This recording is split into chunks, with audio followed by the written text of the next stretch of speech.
Security, get this deranged woman out of my foyer before her muddy boots stain the imported Italian marble.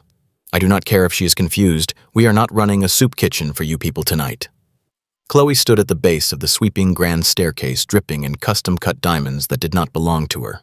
Her voice echoed off the vaulted ceiling, slicing through the elegant classical music playing in the background. She pointed a perfectly manicured finger at the woman standing quietly by the mahogany doors. Two burly private security guards in tailored black suits lunged forward, grabbing the older woman by the sleeves of her worn beige trench coat.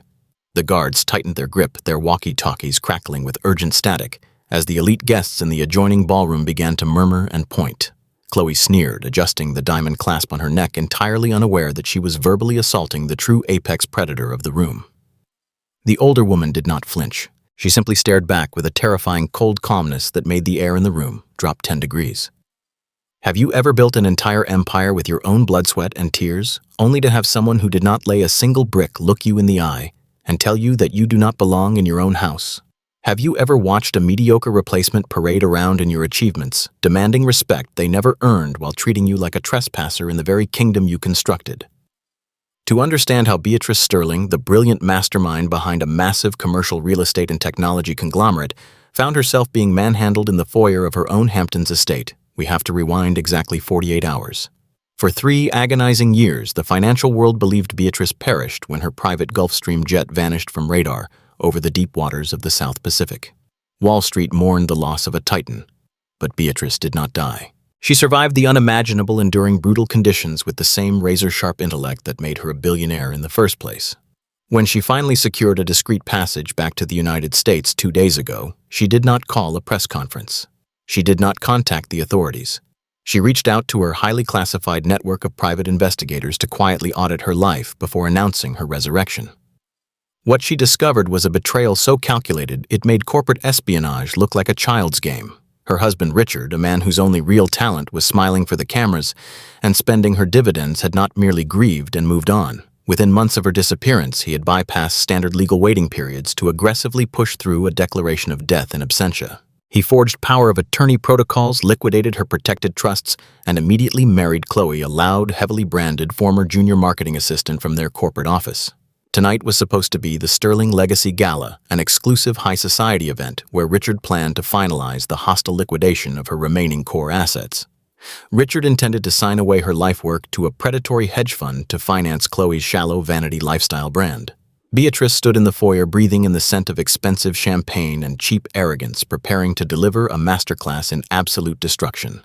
3 years ago, the aviation transponders on a custom Gulfstream aerospace jet blinked out over a remote stretch of the South Pacific. The financial news networks immediately began broadcasting memorials. The global markets panicked. The board of directors at Sterling Global Enterprises held emergency crisis management meetings. Everyone assumed Beatrice Sterling was dead, but apex predators do not drown easily.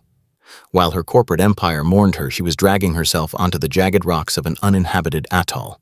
She did not have her wealth, her leverage, or her boardroom. She only had the relentless psychological fortitude that allowed a black woman with nothing to build a multinational real estate and technology syndicate from the ground up. For 1,095 days, Beatrice survived on rainwater-forged shelter from aircraft wreckage and calculated her eventual return. She did not pray for a miracle. She engineered her own survival. She measured time by the tides and kept her mind razor-sharp by mentally restructuring her asset portfolios. She survived because she knew her legacy was too massive to be left in the hands of the incompetent.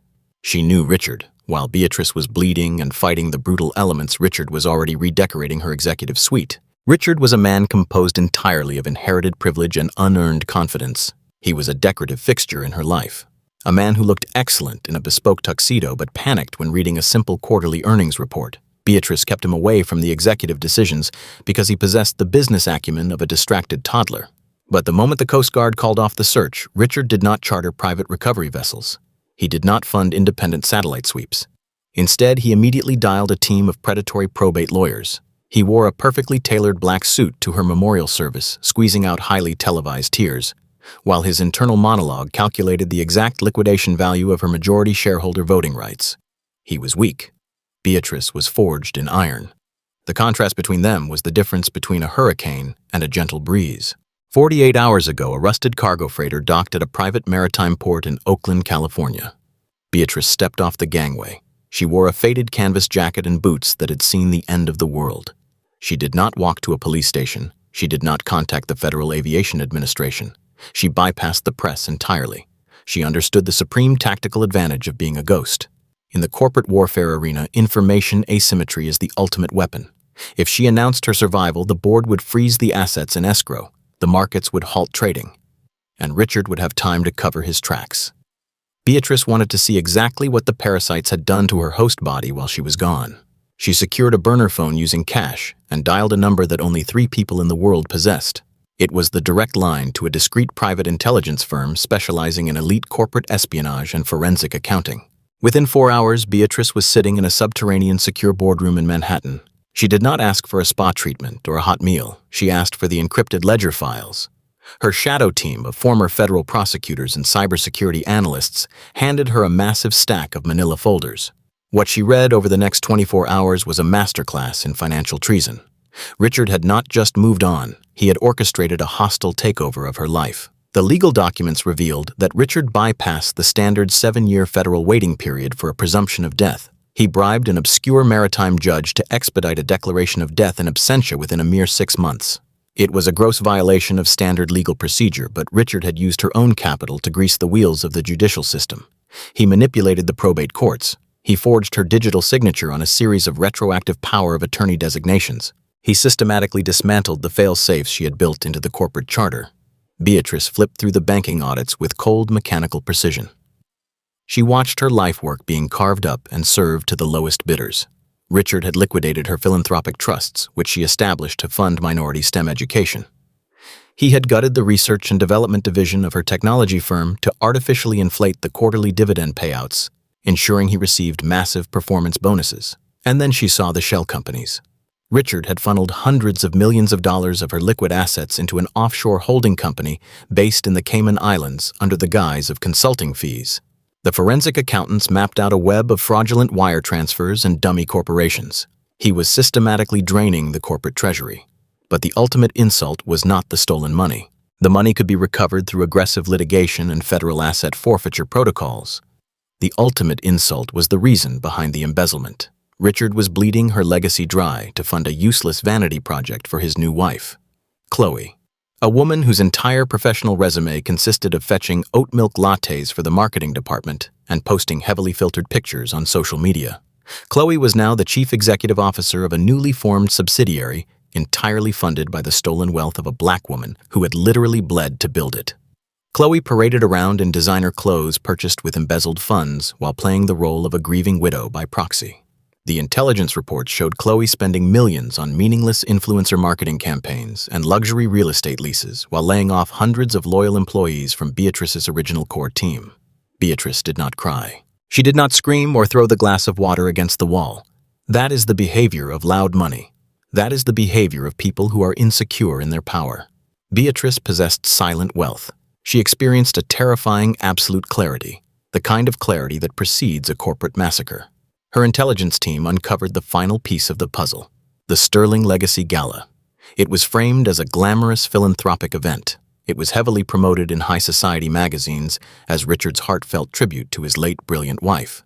But the intelligence operatives intercepted encrypted emails between Richard and a notorious private equity firm. The gala was not a memorial. It was a smokescreen for a massive illegal transaction. In less than 2 days, Richard was scheduled to sign an irrevocable merger agreement with a vulture capitalist firm. He was going to sell 51% of her core real estate holdings at a catastrophic loss just to secure a massive cash payout for himself and Chloe. He was going to permanently erase the Sterling name from the board of directors, transferring total control to men who only saw spreadsheets instead of human beings. Beatrice looked at the high-resolution satellite images of her own estate. She saw the massive white party tents being erected on her manicured lawns. She saw the luxury catering trucks pulling into her driveway, preparing to feed the very people who were conspiring to steal her empire. She read the guest list filled with sycophants and corporate traitors who had smiled in her face and immediately aligned with Richard the moment she vanished. She memorized every name on the list. She cross-referenced their financial vulnerabilities. She was not just planning to stop the merger. She was planning to financially annihilate every single person in that room who had facilitated this betrayal. She dismissed her intelligence team with a single nod. She did not need a team of lawyers to stop this. She did not need to file an emergency injunction with the federal courts. A court order would only delay the inevitable and give Richard time to hide the offshore accounts. She needed to look him in the eye. She needed to walk into the center of his fake kingdom and shatter it with her mere presence. She instructed her lead investigator to coordinate with the Securities and Exchange Commission and the Federal Bureau of Investigation. They were to remain on standby until she gave the signal. Beatrice stood up from the mahogany table in the bunker. She picked up the worn beige trench coat she had worn since her rescue. She refused to put on a designer gown. She refused to play by their visual rules. She would walk into that gala wearing the very dirt she had survived in. She would let them underestimate her one last time before she executed the most ruthless corporate reclamation in modern history. The storm was coming to the Hamptons, and her name was Beatrice Sterling. To understand the sheer magnitude of the betrayal, one must look at the highly classified legal paperwork that Richard orchestrated in the dark. The legal standard for declaring a missing person legally dead in the state of New York requires a mandatory 7-year waiting period. 7 years is the buffer designed by federal law to protect the financial assets and corporate holdings of the absent party. Richard did not have the patience or the financial discipline to wait 7 years. Within 4 months of the private jet vanishing off the radar, Richard leveraged a team of morally bankrupt probate attorneys and a highly incentivized maritime judge to aggressively push through a petition for a presumption of death. He claimed severe emotional distress and cited the rapid depreciation of the commercial real estate market as an excuse to expedite the judicial hearing. It was a masterpiece of judicial manipulation and systemic corruption. The judge signed the decree of death in absentia and handed Richard the master key to a multi-billion-dollar corporate kingdom. Once the fraudulent death certificate was minted, Richard moved with the desperate speed of a corporate parasite. He immediately activated a series of fraudulent durable power of attorney documents. These documents carried forged digital signatures that granted him absolute fiduciary control over the Sterling Global holding companies. Beatrice had spent 3 decades building an impenetrable fortress of irrevocable trusts and diversified equity portfolios. Richard took a sledgehammer to the load-bearing walls of her meticulously crafted legacy. He bypassed the board of directors by exercising emergency proxy voting rights under false pretenses. He systematically dismantled the minority scholarship funds and liquidated the philanthropic endowments, transferring the capital into high-yield offshore shell corporations. He fired the veteran chief financial officer who asked too many questions and replaced him with a spineless sycophant who rubber-stamped every reckless expenditure without hesitation. The stolen capital did not go toward research and development. It did not go toward expanding the commercial real estate acquisitions or securing new commercial zoning permits. It went directly into funding the insatiable appetite of his new wife, Chloe. While Beatrice was surviving on rainwater and rationing scavenged supplies, Chloe was flying to Milan on the corporate jet to purchase seasonal designer wardrobes. Richard authorized the illegal embezzlement of $75 million from the corporate treasury to launch Chloe's new lifestyle brand. The brand produced nothing of actual value to society. It was a hollow shell of overpriced wellness products and aggressively marketed vanity items designed to make Chloe feel important. Chloe appointed herself the chief executive officer and spent her days directing heavily filtered photo shoots in the very executive boardroom where Beatrice used to negotiate international trade agreements. The contrast was physically nauseating. Beatrice built an empire on raw intellect and relentless execution.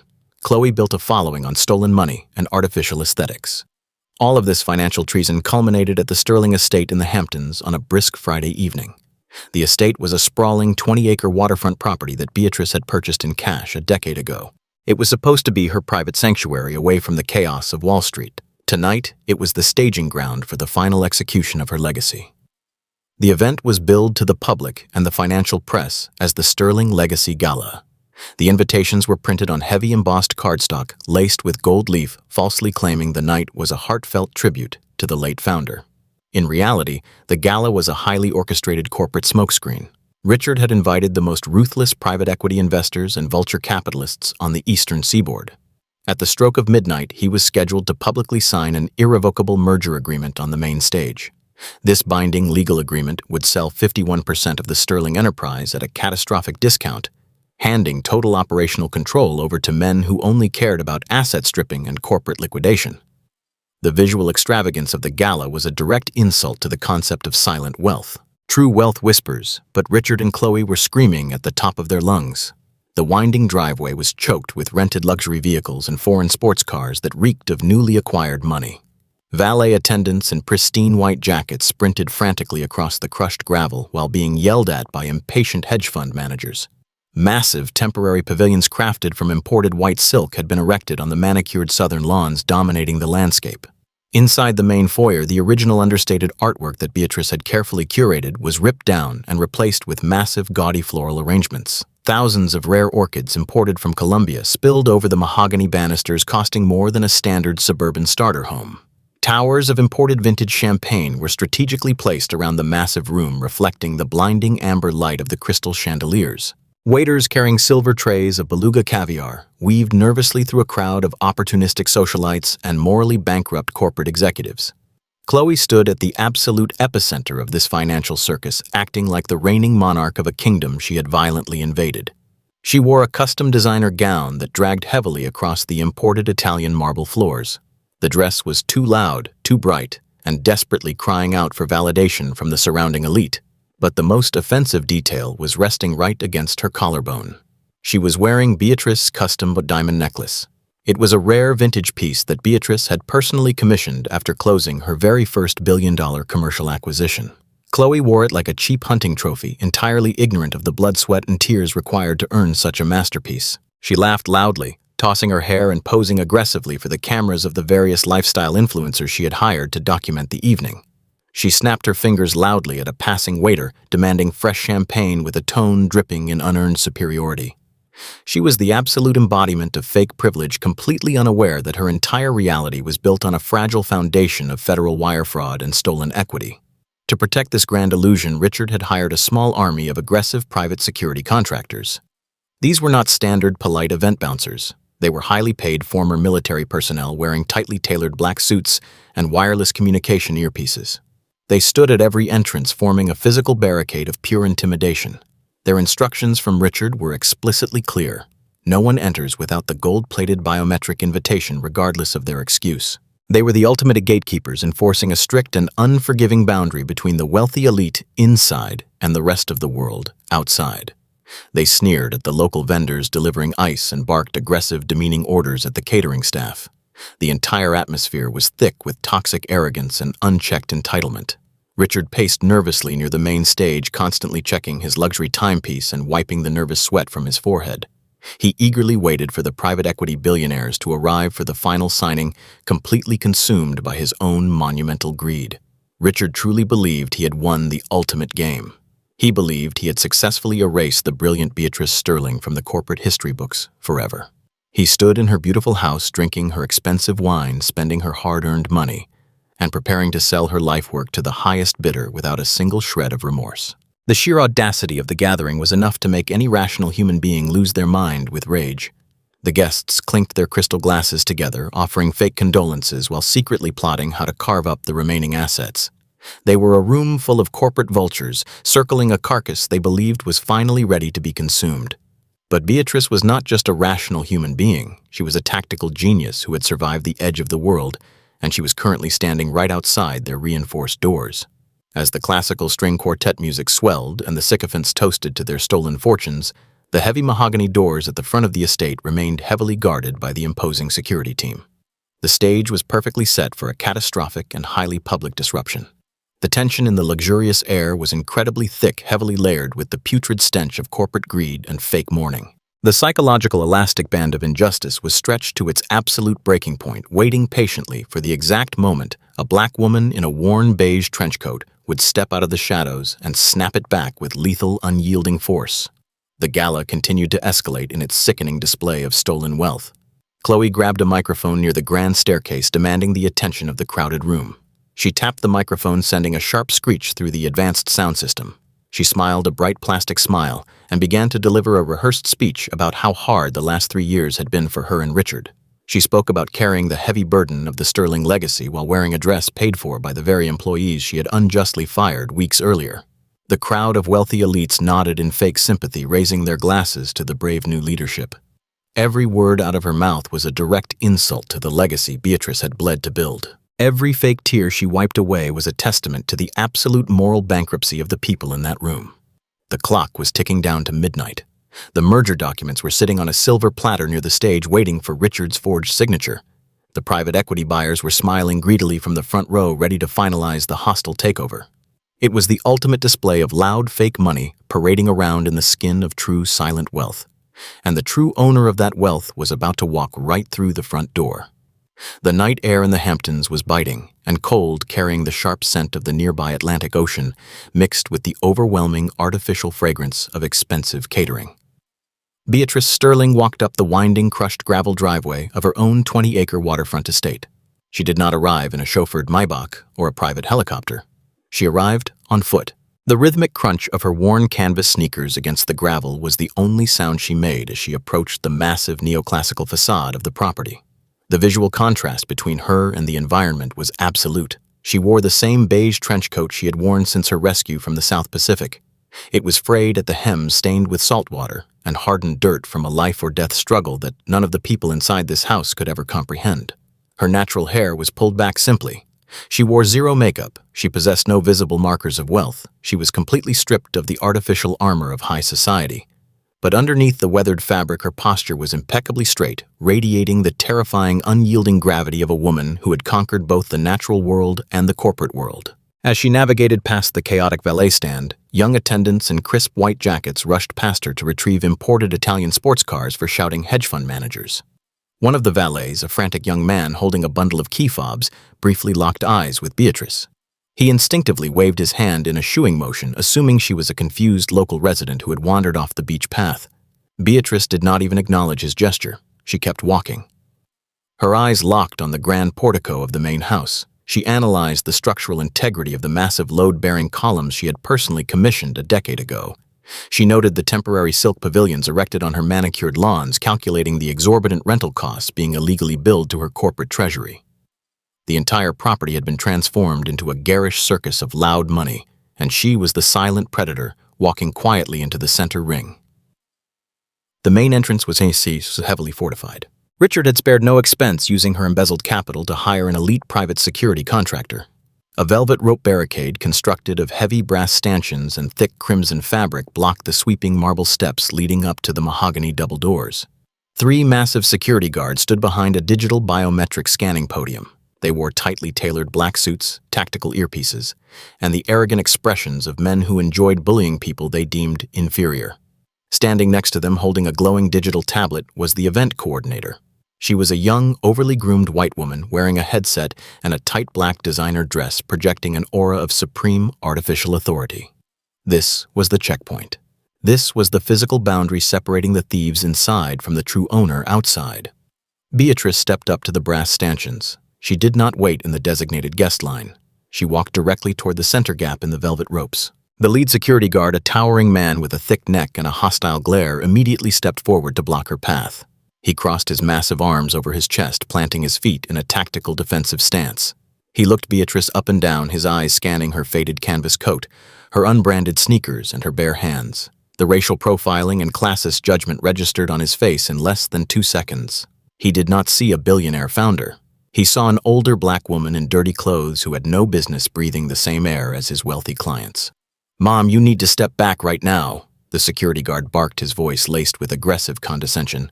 "This is a highly classified corporate function. The delivery entrance for catering and domestic staff is located half a mile down the service road around the back of the property. You are trespassing on a private estate, and you are violating the security perimeter." Beatrice stopped exactly 12 inches from his chest. She did not flinch at his aggressive tone.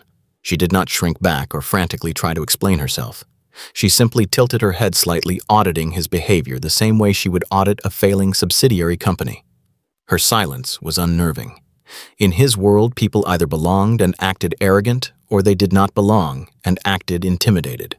Beatrice was doing neither. She was exhibiting the absolute stillness of a woman who owned the ground he was standing on. The event coordinator, noticing the delay, stepped forward, tapping her digital tablet with an expensive manicured fingernail. She looked at Beatrice with a mixture of pity and profound disgust. "Listen to me very carefully," the coordinator said, using a slow, exaggerated tone as if speaking to a child. "We are currently at maximum capacity for the Sterling Legacy Gala. We are expecting high-level private equity investors and corporate executives. We cannot have vagrants loitering near the biometric scanners. It is bad for the optics. I am going to ask you politely to turn around and walk back down the driveway before I am forced to call the local authorities and have you removed for criminal trespassing." "You are citing the wrong municipal code," Beatrice said softly. Her voice was incredibly calm, but it carried a lethal edge that cut straight through the loud ambient noise of the party. Criminal trespassing under New York State Penal Law Section 140 requires the individual to knowingly enter or remain unlawfully in a building or upon real property. Since my name is on the original deed, the title insurance policy, and the municipal zoning permits, I cannot trespass on my own primary residence. Now unhook the velvet rope. The event coordinator let out a sharp, patronizing laugh, entirely missing the gravity of the situation. "Are you experiencing a psychiatric episode?" the coordinator asked, her voice dripping with venomous microaggressions. "You people always think you can talk your way into places you do not belong. Look at yourself. You look like you crawled out of a dumpster. You do not own a single brick of this estate. Guard, physically remove her from the portico immediately. She is disrupting the guest flow." The lead security guard lunged forward, reaching out with two massive hands to grab Beatrice's shoulders. It was a severe tactical error. He expected her to cower or scream. Instead, Beatrice shifted her weight with flawless precision, stepping just outside of his reach. As he stumbled slightly forward off balance, Beatrice calmly reached right past him. She bypassed the biometric facial recognition scanner entirely. She reached under the heavy brass podium to a concealed digital keypad that the security team did not even know existed. It was a hardwired architectural override system she had installed during the initial construction of the estate, designed to bypass all electronic locks in the event of a total systemic failure. She rapidly typed a 16-digit alphanumeric sequence. The biometric scanner flashed a brilliant solid green. The heavy electronic deadbolts on the massive mahogany double doors behind the guards disengaged with a loud, echoing mechanical thud. The security team froze, completely disoriented by the sudden security breach. They looked at the green light and then looked back at the woman in the dirty trench coat, their arrogant brains failing to process the impossible reality unfolding in front of them. Before the lead guard could recover his posture, Beatrice placed her hands flat against the heavy mahogany wood and pushed the doors wide open. The transition from the cold, dark exterior to the blinding, chaotic luxury of the interior foyer was violent. A wave of heated air carrying the suffocating scent of thousands of imported Colombian orchids washed over her. The sound of the classical string quartet and the loud, obnoxious laughter of the corporate elite echoed off the vaulted ceilings. Beatrice stepped over the threshold, planting her weathered, muddy canvas boots directly onto the pristine, imported Italian marble floor. She was inside.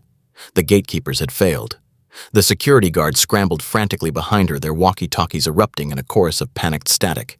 They rushed through the doors, attempting to flank her, but they were too late. The visual disruption was already absolute. The wealthy guests standing near the coat check stopped talking, their crystal champagne flutes hovering in midair as they turned to stare at the intruder. The sheer audacity of a woman in survival gear standing perfectly still in the middle of a multi-million-dollar corporate gala caused an immediate, localized silence to spread through the room. Beatrice stood tall, letting the dirt from her boots stain the immaculate white marble, letting her presence poison their fake mourning. And then, right on cue, a piercing voice echoed from the top of the grand sweeping staircase.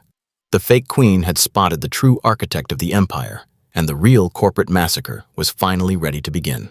The heavy mahogany doors had barely settled into their brass frames when a shrill voice cut through the ambient classical music playing in the background. Chloe stood at the apex of the grand sweeping staircase, acting as a grotesque monument to unearned luxury and artificial corporate authority. She wore a bespoke crimson silk gown that dragged heavily against the imported white marble steps, demanding immediate visual attention from every hedge fund manager and private equity investor in the room. She held a crystal champagne flute in one hand and gripped the polished mahogany banister with the other, projecting the arrogant authority of a monarch who had just noticed a peasant trespassing in her royal court. The visual contrast between the two women was absolute and deeply jarring to the wealthy onlookers. Chloe was a loud, chaotic explosion of heavily branded consumerism designed to mask a profound intellectual deficit. Beatrice stood at the base of the stairs, acting as an impenetrable fortress of silent wealth. She was dressed in a weathered canvas coat that carried the literal soil of survival and the salt of the ocean. As Chloe descended the staircase, the crowd of elite socialites parted like the Red Sea, their whispered conversations dying out completely. They were eager to watch the newly crowned chief executive officer exert her dominance over an impoverished intruder. Chloe paused 3 steps from the bottom, intentionally maintaining a physical elevation to establish an artificial hierarchy. She looked Beatrice up and down, her eyes scanning the frayed hems of the canvas coat, the dirt stains on the lapels, and the scuffed rubber soles of her unbranded boots. Her face twisted into a mask of exaggerated pity, which barely concealed a deep-seated racial and class-based hostility. "Listen, Auntie Chloe said, her voice projecting loudly across the silent foyer to ensure her wealthy audience heard every single syllable of her condescension. I do not know how you slipped past the biometric perimeter, but you are completely lost. The domestic help entrance and the loading docks for the catering trucks are located a half-mile down the rear service road. You are currently dripping mud onto imported Italian marble that costs more than your entire socioeconomic demographic makes in a decade. We are hosting a highly classified corporate summit tonight, and you are severely disrupting the guest flow. Beatrice did not gasp. She did not cross her arms defensively. She did not widen her eyes in shock, and she certainly did not raise her voice to justify her presence in her own home. In the volatile world of hostile corporate takeovers and multi-billion-dollar mergers, the person who speaks first and loudest is always the person bleeding the most leverage. Beatrice was a master of psychological warfare. She maintained an impeccable spine alignment, her posture reflecting decades of commanding international boardrooms and bending powerful men to her absolute will. She simply stood perfectly still, allowing Chloe's loud, vulgar words to hang in the dead air, exposing their absolute lack of substance. The silence became a heavy, suffocating blanket over the room. Beatrice slowly brought her hands up and meticulously adjusted the frayed cuffs of her weathered coat. It was a precise, deliberate movement, a signature physical gesture she always employed right before she dismantled a fraudulent chief financial officer or terminated a toxic merger agreement. She looked at Chloe not with anger, but with the clinical detachment of a scientist observing a highly predictable and somewhat pathetic biological specimen under a microscope. The silence was a tactical maneuver, and it worked flawlessly. Chloe's plastic smile began to fracture under the crushing weight of Beatrice's absolute composure. In Chloe's shallow world, people without money were supposed to cower, apologize, and frantically retreat when confronted by luxury and aggressive authority. The fact that this older black woman in dirty clothes was staring at her with the terrifying authority of an apex predator was rapidly short-circuiting Chloe's artificial confidence. Chloe took a step down, closing the physical distance, her heavy floral perfume clashing violently with the cold, raw ocean air still clinging to Beatrice's coat. "Are you deaf or just incompetent?" Chloe snapped, dropping the fake polite act entirely as panic began to bleed into her tone. Her tone became a weaponized microaggression designed to belittle and humiliate her opponent into submission. "I said you need to leave immediately before I ruin whatever pathetic life you have left." Chloe pointed a manicured finger directly at Beatrice's face, her voice echoing off the vaulted architectural ceilings that Beatrice herself had designed. "The security contractors are already en route to physically remove you from the premises. You people always think you can just wander into gated communities and demand unearned charity from your betters.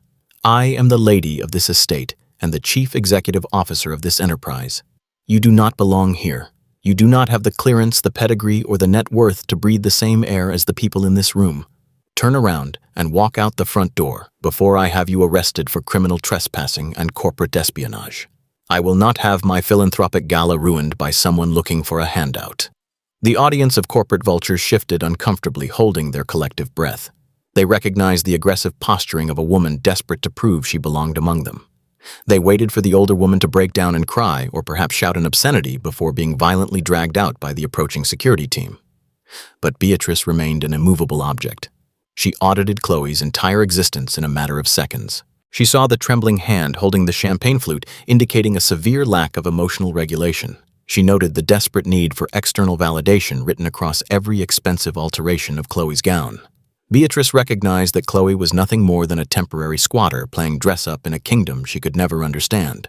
Beatrice finally decided to speak. She did not raise her volume to compete with Chloe's frantic shouting, because true power never shouts. True power whispers, and the world leans in to listen. Her voice was incredibly calm, a low, rich, resonant tone that effortlessly commanded the acoustic space of the massive foyer, completely neutralizing Chloe's high-pitched hysteria. Beatrice bypassed the petty insults, the racial microaggressions, and the ridiculous threats of law enforcement entirely. She focused her razor-sharp gaze squarely on the base of Chloe's throat.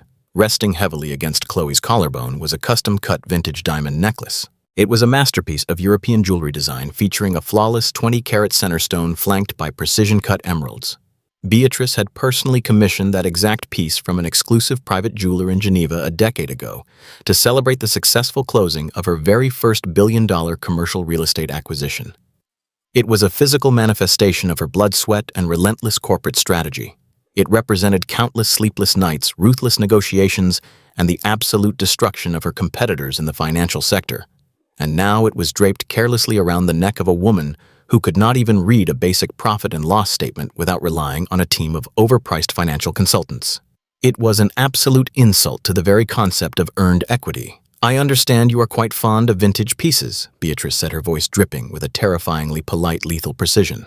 The words sliced through the thick tension of the room like a surgical scalpel. She took one single calculated step forward, erasing the artificial hierarchy Chloe had tried to establish on the staircase. The crowd of private equity investors leaned in their crystal glasses, completely forgotten, as they sensed a catastrophic shift in the power dynamic of the room. "That specific necklace possesses a rather complex provenance," Beatrice continued, her eyes locking directly onto Chloe's rapidly panicking face. "The platinum setting around the center stone is notoriously delicate. It requires a certain structural integrity, a certain authentic foundation to carry its immense weight properly over time." Chloe instinctively reached up and touched the diamond, her manicured fingers trembling slightly against the cold stones. She opened her mouth to issue another aggressive command, but the words died in her throat. The sheer gravitational pull of Beatrice's presence was suffocating her. Beatrice did not blink. She held the eye contact, trapping Chloe in a psychological vice grip that she could not escape. "When a piece of that magnitude is placed on a fragile or fraudulent surface," Beatrice said, her voice dropping an octave, "the clasp has a tendency to snap under the pressure of its own unearned gravity."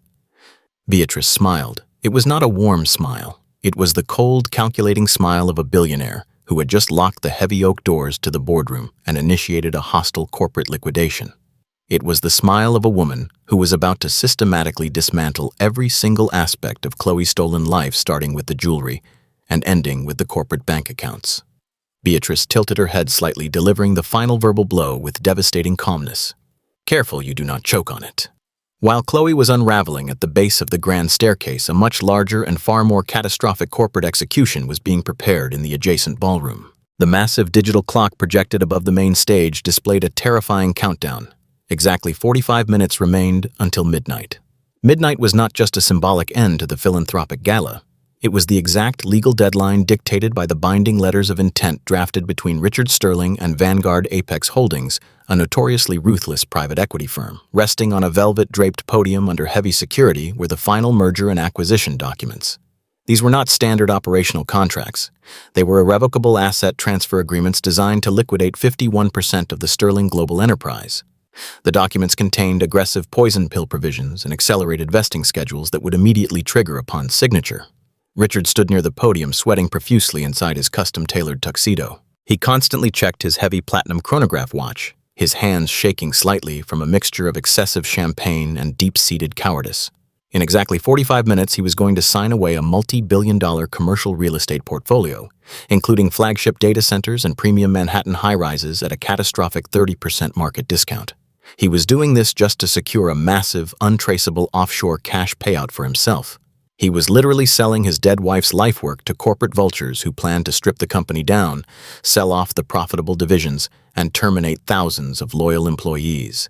The clock was ticking loudly in his mind, and Richard was desperate to finalize the transaction before the board of directors could demand a secondary forensic audit of the corporate treasury. However, Richard and Chloe were completely oblivious to the fact that their carefully orchestrated corporate theft was about to be broadcast to the entire world. Standing near the towering imported ice sculpture in the foyer was a young Generation Z socialite named Harper. Harper was the daughter of a heavily compromised board member, and she possessed absolutely no interest in commercial real estate acquisitions or corporate mergers.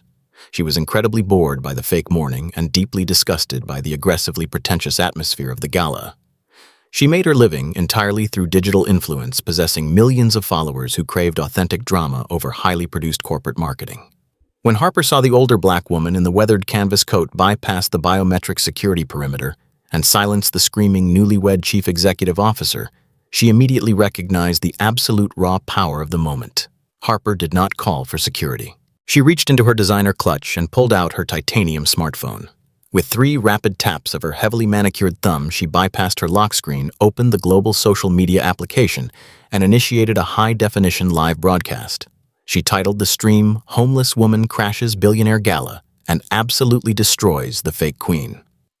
The algorithmic response was instantaneous and violent. The initial viewer count hovered around 2,000 dedicated followers, but the sheer visual contrast of the scene immediately hijacked the digital ecosystem. The camera lens perfectly captured the grotesque extravagance of the imported orchids, the crystal chandeliers, and the heavy silk gowns. But right in the dead center of the frame stood Beatrice Sterling, an unmovable monolith of silent wealth wearing the literal dirt of her survival. The internet thrives on authenticity, and Beatrice was the most authentic, unstoppable force that room had ever seen. Harper zoomed in tightly on Chloe's panic-stricken face, perfectly capturing the exact moment the fake monarch realized she was losing control of her own foyer. Chloe was completely unaware that the glowing green light on Harper's phone was currently transmitting her humiliating defeat to a global audience. The viewer count skyrocketed past 10,000 in less than 2 minutes. The live comment section became a rapid blur of digital text scrolling faster than the human eye could process. Viewers immediately began dissecting the power dynamic unfolding on the screen. They noticed that the woman in the dirty trench coat was not screaming or throwing a tantrum. They noticed her flawless spinal alignment, her precise micro-movements, and the terrifying way she maintained absolute unbroken eye contact with the sputtering woman in the crimson dress. The internet audience intuitively understood what the wealthy sycophants in the physical room were too arrogant to see. The digital comments flooded the screen, noting that the woman in the canvas coat was not the prey, but rather the apex predator playing with her food. Users typed furiously, analyzing the silent wealth posture and mocking Chloe's obvious insecurity. The contrast between the loud, obnoxious display of the newly rich and the terrifying, quiet authority of the protagonist was incredibly magnetic. As the digital clock in the ballroom ticked down to 38 minutes, the live stream viewer count violently surged past 25,000. The broadcast was rapidly cross-pollinating across multiple social media platforms, triggering algorithmic alerts and pushing the stream to the absolute top of global trending feeds. Users began screen recording the live feed and sharing short clips of Beatrice's lethal warning about the delicate clasp on the vintage diamond necklace. The sheer psychological dominance of that single sentence sent the digital audience into an absolute frenzy of validation. Financial analysts, corporate law students, and pop culture commentators flooded the chat room. Someone in the comments quickly recognized the intricate platinum setting of the necklace, noting that it was a highly publicized custom piece originally commissioned by the late Beatrice Sterling. The digital detectives began connecting the dots with terrifying speed, while the actual security guards in the room remained completely paralyzed by Beatrice's overwhelming authority. The contrast between the slow analog incompetence of the corporate elites and the hyperspeed processing of the digital jury was staggering. The internet was actively building a criminal case against Chloe and Richard in real time. The countdown clock hit 35 minutes. The private equity representatives in the ballroom began to murmur their aggressive confidence, turning into nervous agitation as the shouting from the foyer grew louder. Richard finally noticed the disruption. He looked up from the merger documents, his face turning a sickening shade of pale gray under the stage lights. He could not see Beatrice through the thick crowd of wealthy onlookers, but he heard Chloe's shrill voice cracking under immense pressure. Richard assumed it was a minor logistical issue, perhaps an aggressive paparazzi photographer who had breached the perimeter, or a drunken guest causing an embarrassing scene. He had no idea that the ghost of his brilliant wife was standing 30 feet away, systematically dismantling his new life brick by brick. He certainly had no idea that 45,000 people were currently watching the entire collapse unfold in high definition. The live stream had officially reached critical mass, hitting 45,000 concurrent viewers and climbing exponentially every single second. The digital audience was no longer just watching a confrontation, they were actively participating in a highly publicized corporate execution. Harper moved stealthily closer to the staircase, ensuring the directional microphone on her device captured every single word of the escalating conflict. She knew she was witnessing something historic. The tension in the estate was no longer confined to the physical walls of the Hamptons property. The psychological elastic band was being stretched across the entire globe, tight enough to snap a steel cable. The ticking clock of the corporate merger and the rapidly multiplying viewer count of the livestream created a suffocating dual-pressure system that demanded an explosive resolution. Beatrice did not need to check her watch to know that time was running out. She could feel the precise rhythm of the room altering around her. She knew Richard was sweating at the podium, desperately waiting to sign away her legacy. She knew the security team was silently regrouping for a physical assault behind her. She knew the entire world was currently watching her every move through the glowing lenses of dozens of smartphones. And she was completely ready to let the hammer fall. The countdown was no longer a timer for her destruction, it was a timer for their absolute financial ruin. The heavy scent of expensive perfume and fear filled the air as the remaining 35 minutes promised to deliver the most devastating corporate karma in modern history. The atmospheric pressure in the grand foyer had officially reached a critical mass. The devastating warning regarding the vintage diamond clasp hung in the heavily perfumed air, completely paralyzing the newly crowned chief executive officer. Chloe stood frozen on the bottom step of the grand marble staircase, her chest heaving erratically beneath the bespoke crimson silk of her designer gown. Her brain, lacking the necessary executive function to process a high-level psychological attack, simply short-circuited. In her shallow ecosystem of social media influencers and heavily leveraged vanity brands, power was exercised entirely through screaming, through public tantrums, and through the immediate termination of subordinates. She possessed absolutely no defense mechanism against a woman who could dismantle her entire corporate existence with a mere whisper. Beatrice Sterling remained anchored to the imported floor, acting as a monument to absolute, unyielding discipline. She did not break eye contact, and she did not blink. She merely watched the synthetic confidence drain from Chloe's face, leaving behind the terrified realization of an imposter who had just been exposed in front of her most critical private equity investors. The wealthy onlookers, the aggressive venture capitalists, and the corrupt board members held their collective breath, sensing the catastrophic shift in the power dynamic. Chloe desperately needed to reclaim the narrative. She needed a physical demonstration of her artificial authority to prove to the surrounding corporate vultures that she was not intimidated by an impoverished outsider in a dirty canvas coat. The opportunity for physical violence presented itself in the form of a young, terrified catering assistant. The young man, wearing a crisp white uniform jacket and carrying a heavy silver tray of imported vintage champagne, unknowingly stepped directly into the crossfire. He was attempting to navigate through the dense crowd to replenish the beverages of the elite guests gathered near the sweeping staircase. As he stepped cautiously past Beatrice, trying to avoid the volatile confrontation entirely, Chloe saw her target. Her eyes darted from Beatrice's terrifyingly calm face to the delicate crystal flutes resting on the silver tray. Fueled by a toxic mixture of profound insecurity and adrenaline, Chloe lunged forward, descending the final marble step with the chaotic aggression of a cornered animal. She raised her aggressively manicured hand, her heavy diamond bracelets clanking violently against each other, and struck the silver tray with maximum physical force. The sound of the impact echoed like a gunshot through the vaulted acoustic architecture of the massive foyer. The silver tray flipped violently upward, sending a half-dozen crystal champagne flutes launching into the air. The delicate glassware shattered against the imported Italian marble, sending a cascade of sticky, expensive alcohol and razor-sharp shards exploding outward in a chaotic arc directly toward Beatrice. The pale gold liquid splashed heavily across the front of Beatrice's weathered beige trench coat, soaking immediately into the frayed canvas fibers. The expensive alcohol dripped down the lapels, mingling with the dried salt water and the hardened mud of the South Pacific. It was a gross physical violation, a textbook corporate escalation designed to humiliate and degrade the victim into a state of emotional submission. Chloe stood panting, her hand still raised in the air, expecting the older black woman to finally break under the intense pressure. She fully expected Beatrice to scream in shock, to frantically wipe at the stains, or to retreat in absolute shame under the blinding lights of the crystal chandeliers. But Beatrice did not move a single muscle. She did not gasp or step back from the shattered glass pooling around her unbranded boots. She simply looked down at her ruined coat with the clinical emotional detachment of a senior auditor reviewing a minor clerical error on a multi-million-dollar balance sheet. She slowly raised her hand and casually brushed a piece of shattered crystal off her shoulder. When she looked back up at Chloe, her expression was completely devoid of anger. Instead, it radiated a terrifying cold pity. It was the ultimate display of silent wealth. A true billionaire does not cry over spilled champagne, because a true billionaire owns the vineyard, the global distribution network, and the commercial glass manufacturing plant. Beatrice's absolute refusal to grant Chloe the satisfaction of a reaction amplified the psychological devastation tenfold.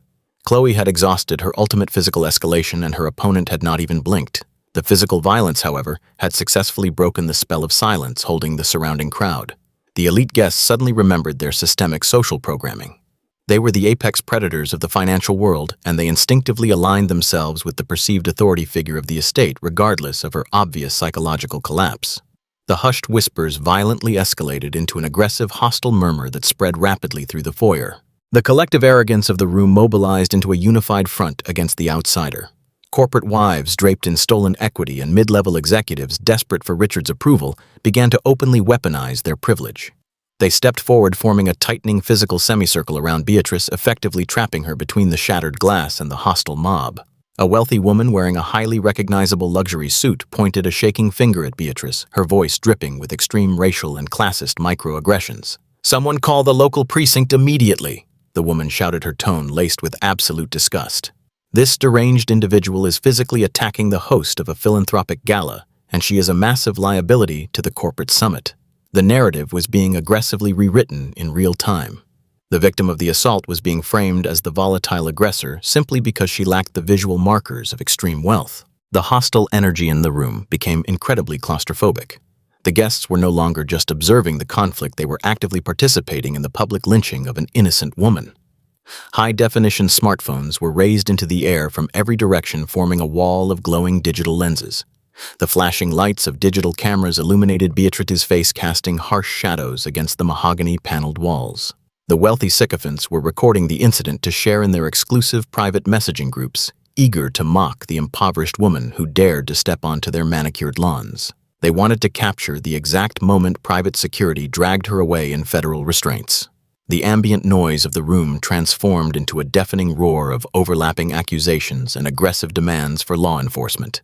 "Get her out of here," a hedge fund manager yelled from the back of the crowd, his face flushed with unearned arrogance. "She is bleeding mud all over the imported rugs, and we are expecting the managing partners of Vanguard Apex Holdings in less than 30 minutes. The hostility was thick enough to suffocate a normal human being. The entire physical space was aggressively rejecting Beatrice, acting as a synchronized immune system trying to expel a foreign contaminant. Chloe, emboldened by the sudden vocal support of the corporate mob, regained a fraction of her shattered confidence. She crossed her arms over her chest, lifting her chin in a pathetic display of artificial superiority. "You heard my guests," Chloe sneered, her voice trembling slightly despite her best efforts to project absolute authority. "You are entirely surrounded. The local police chief is a personal friend of my husband, and when his officers arrive, they are not going to ask you politely for your identification. They are going to place you in federal restraints and process you for felony trespassing and aggravated assault. You made a catastrophic miscalculation coming to my home tonight, Auntie." Chloe was attempting to use the complex legal terminology she had overheard Richard using in the executive boardrooms, but the words sounded hollow and entirely rehearsed coming from her mouth. She was reciting a script she did not understand while standing in front of the master architect who had written the literal textbook on corporate litigation. Beatrice absorbed the incoming assault of words, camera flashes, and hostile glares with the serene focus of a master tactician sitting in the center of a raging hurricane. She cataloged every single face in the mob. She memorized the name of the hedge fund manager who demanded her removal. She recognized the corporate wife who falsely accused her of being under the influence of narcotics. She cross-referenced their identities against the encrypted ledger files she had memorized in the subterranean intelligence bunker just hours earlier. She knew exactly how much toxic debt the hedge fund manager was carrying. She knew exactly which offshore shell companies the corporate wife was using to evade federal income taxes. Beatrice was not surrounded by enemies. She was surrounded by future defendants.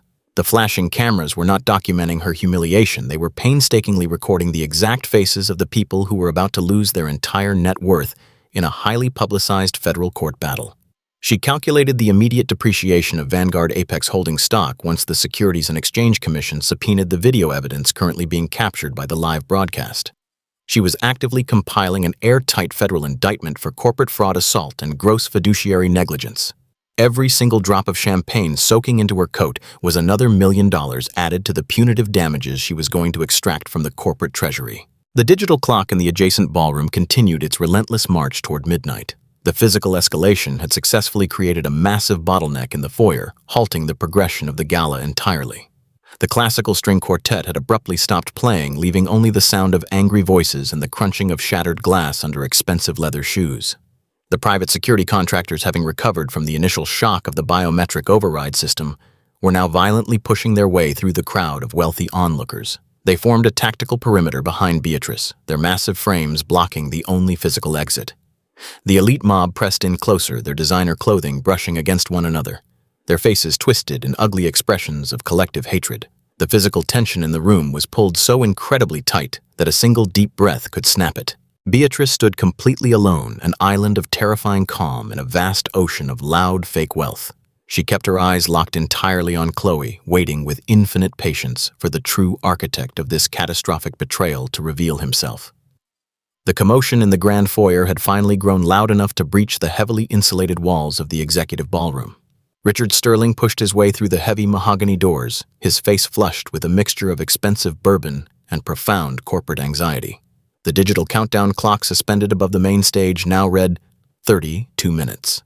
32 minutes until he signed the irrevocable merger documents with Vanguard Apex Holdings and permanently liquidated 51% of the Sterling Global enterprise. He was incredibly close to securing his offshore golden parachute, and the sudden disruption outside was threatening to derail the most lucrative financial crime of his pathetic life. He adjusted his custom-tailored tuxedo, wiping a bead of nervous sweat from his forehead. He assumed the localized chaos was caused by an aggressive paparazzi photographer, or perhaps a disgruntled former employee protesting the recent mass terminations. He marched down the sweeping marble hallway, flanked by two senior vice presidents of corporate acquisitions, projecting the false confidence of a man who believed he owned the entire world. As Richard breached the perimeter of the hostile crowd, the wealthy sycophants immediately parted for him.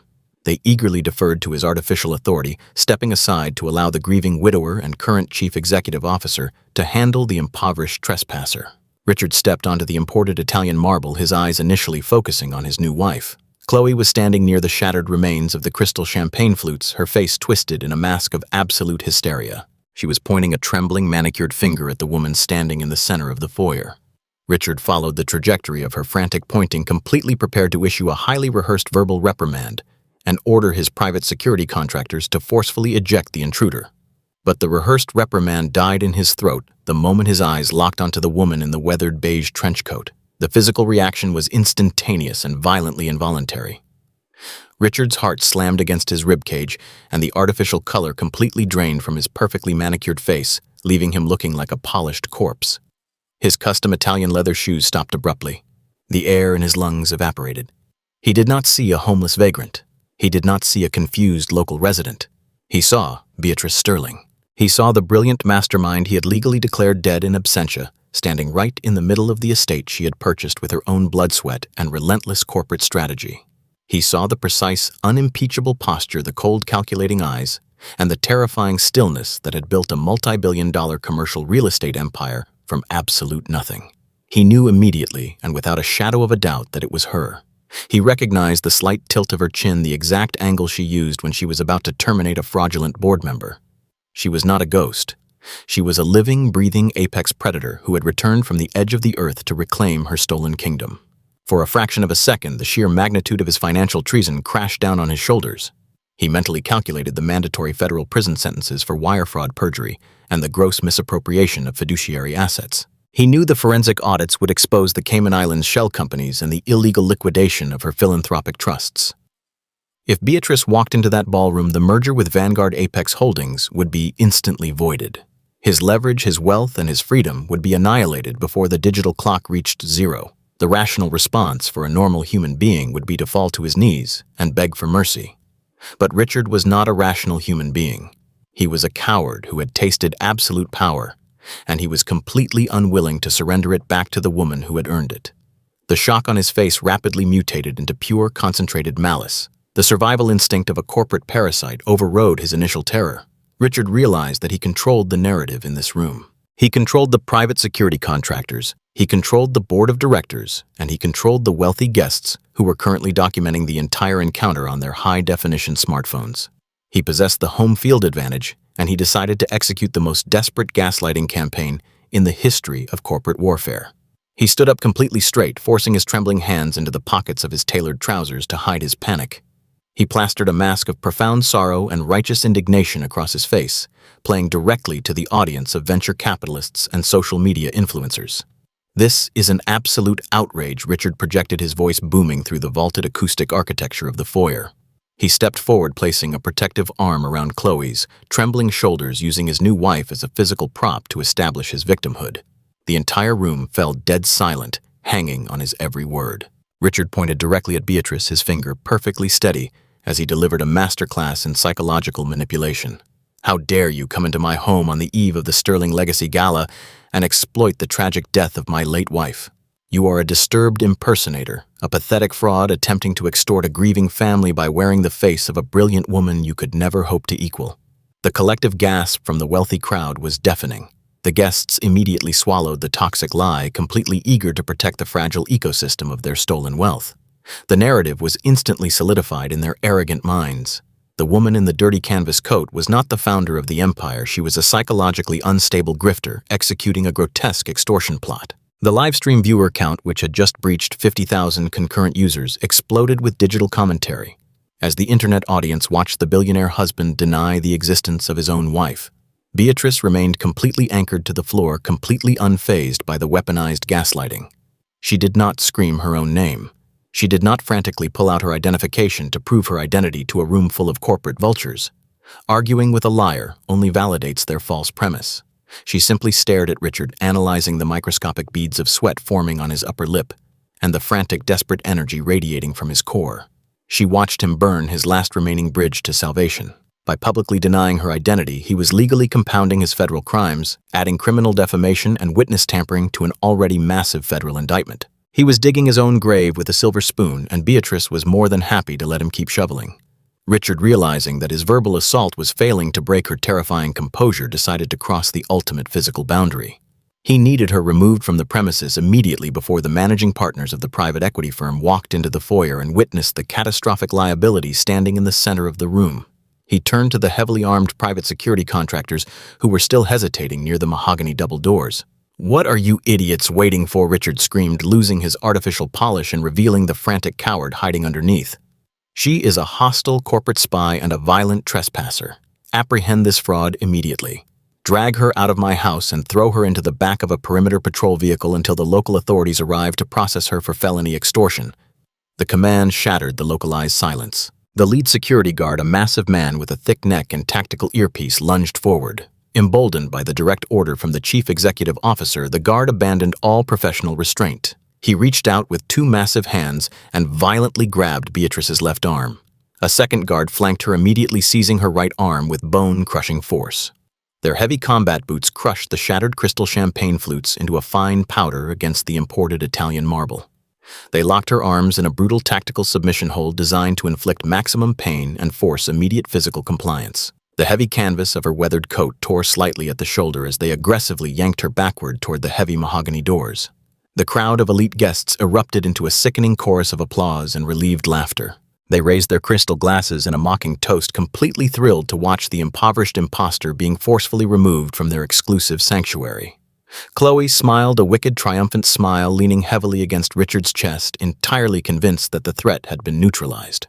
Richard wiped his forehead again, letting out a long, shaky breath of relief as he watched the security contractors drag the silent woman toward the exit.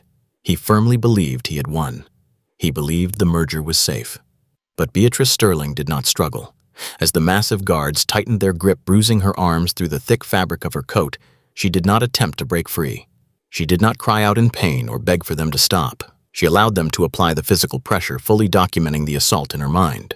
Every ounce of force they applied was another federal charge she was going to level against the corporate security firm. She kept her spine flawlessly straight, her head held high, and her eyes locked entirely on Richard. As she was pulled backward toward the cold night air, she allowed a single chilling smile to touch the corners of her mouth.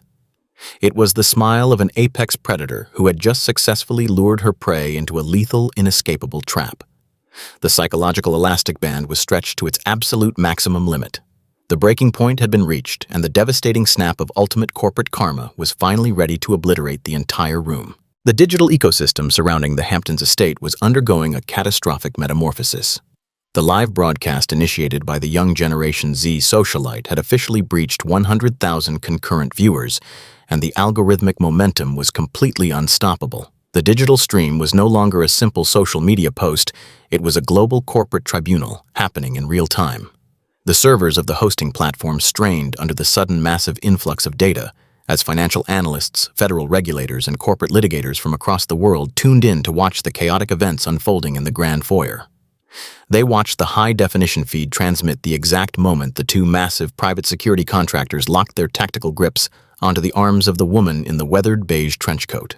The internet audience analyzed the brutal physical force being applied to her shoulders. They noted the aggressive posturing of the wealthy elite guests who were cheering for her removal, and they collectively held their breath, waiting to see if the unmovable monolith of silent wealth would finally break under the sheer physical pressure of the assault. Inside the vaulted mahogany foyer, the physical reality was loud, chaotic, and saturated with toxic arrogance. The two security contractors were highly trained individuals accustomed to intimidating and overpowering ordinary civilians. They wore tightly tailored black suits, tactical communication earpieces, and heavy combat boots designed for maximum kinetic impact. They gripped Beatrice's arms with bone-crushing force, their thick fingers digging into the frayed canvas fabric of her coat. They yanked her violently backward, forcing her boots to drag across the shattered crystal champagne flutes and the spilled, expensive alcohol coating the imported Italian marble floor. The crowd of private equity investors and corporate sycophants eagerly parted to clear a path for the forcible ejection. They raised their crystal glasses in the air, offering mocking toasts and barking aggressive insults at the impoverished intruder. The ambient noise in the massive room was a sickening symphony of unearned privilege and weaponized class discrimination. Standing at the epicenter of the hostile mob, Richard Sterling felt an overwhelming surge of synthetic victory. The artificial color slowly returned to his perfectly manicured face as he watched the terrifying ghost of his brilliant wife being dragged toward the heavy mahogany exit doors. He firmly believed his desperate gaslighting campaign had succeeded. He had successfully labeled the true architect of the multi-billion-dollar empire as a psychologically disturbed impersonator, and the wealthy audience had consumed the lie without a single moment of hesitation. Chloe leaned heavily against his custom-tailored tuxedo, her bespoke crimson silk gown brushing against his legs. She possessed a grotesque, triumphant smile completely validated by the violent removal of the woman who had dared to threaten her stolen diamond necklace. Richard adjusted his heavy platinum chronograph watch, checking the digital countdown projected in the adjacent ballroom. 30 minutes remained until the irrevocable merger documents were signed and the corporate treasury was permanently liquidated into his offshore shell companies. He just needed the security team to throw the woman into the freezing night air and secure the perimeter. He believed he had survived the ultimate corporate catastrophe. But true absolute power is not measured by the ability to inflict physical violence or project loud, aggressive commands.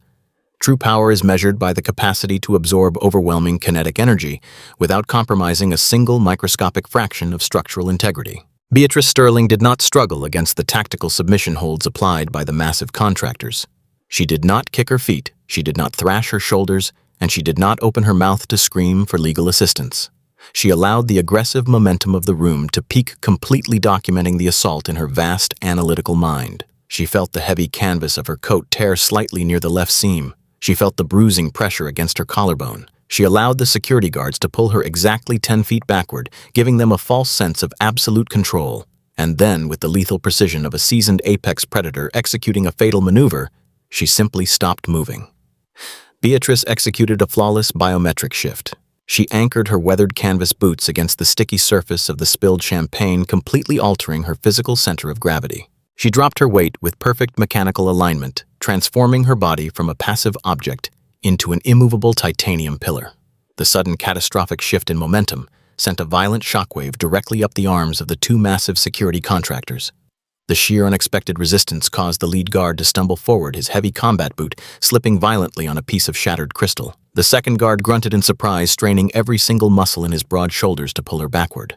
They pulled with all their combined tactical strength, their faces turning a dark shade of crimson from the physical exertion, but they could not move her another single inch.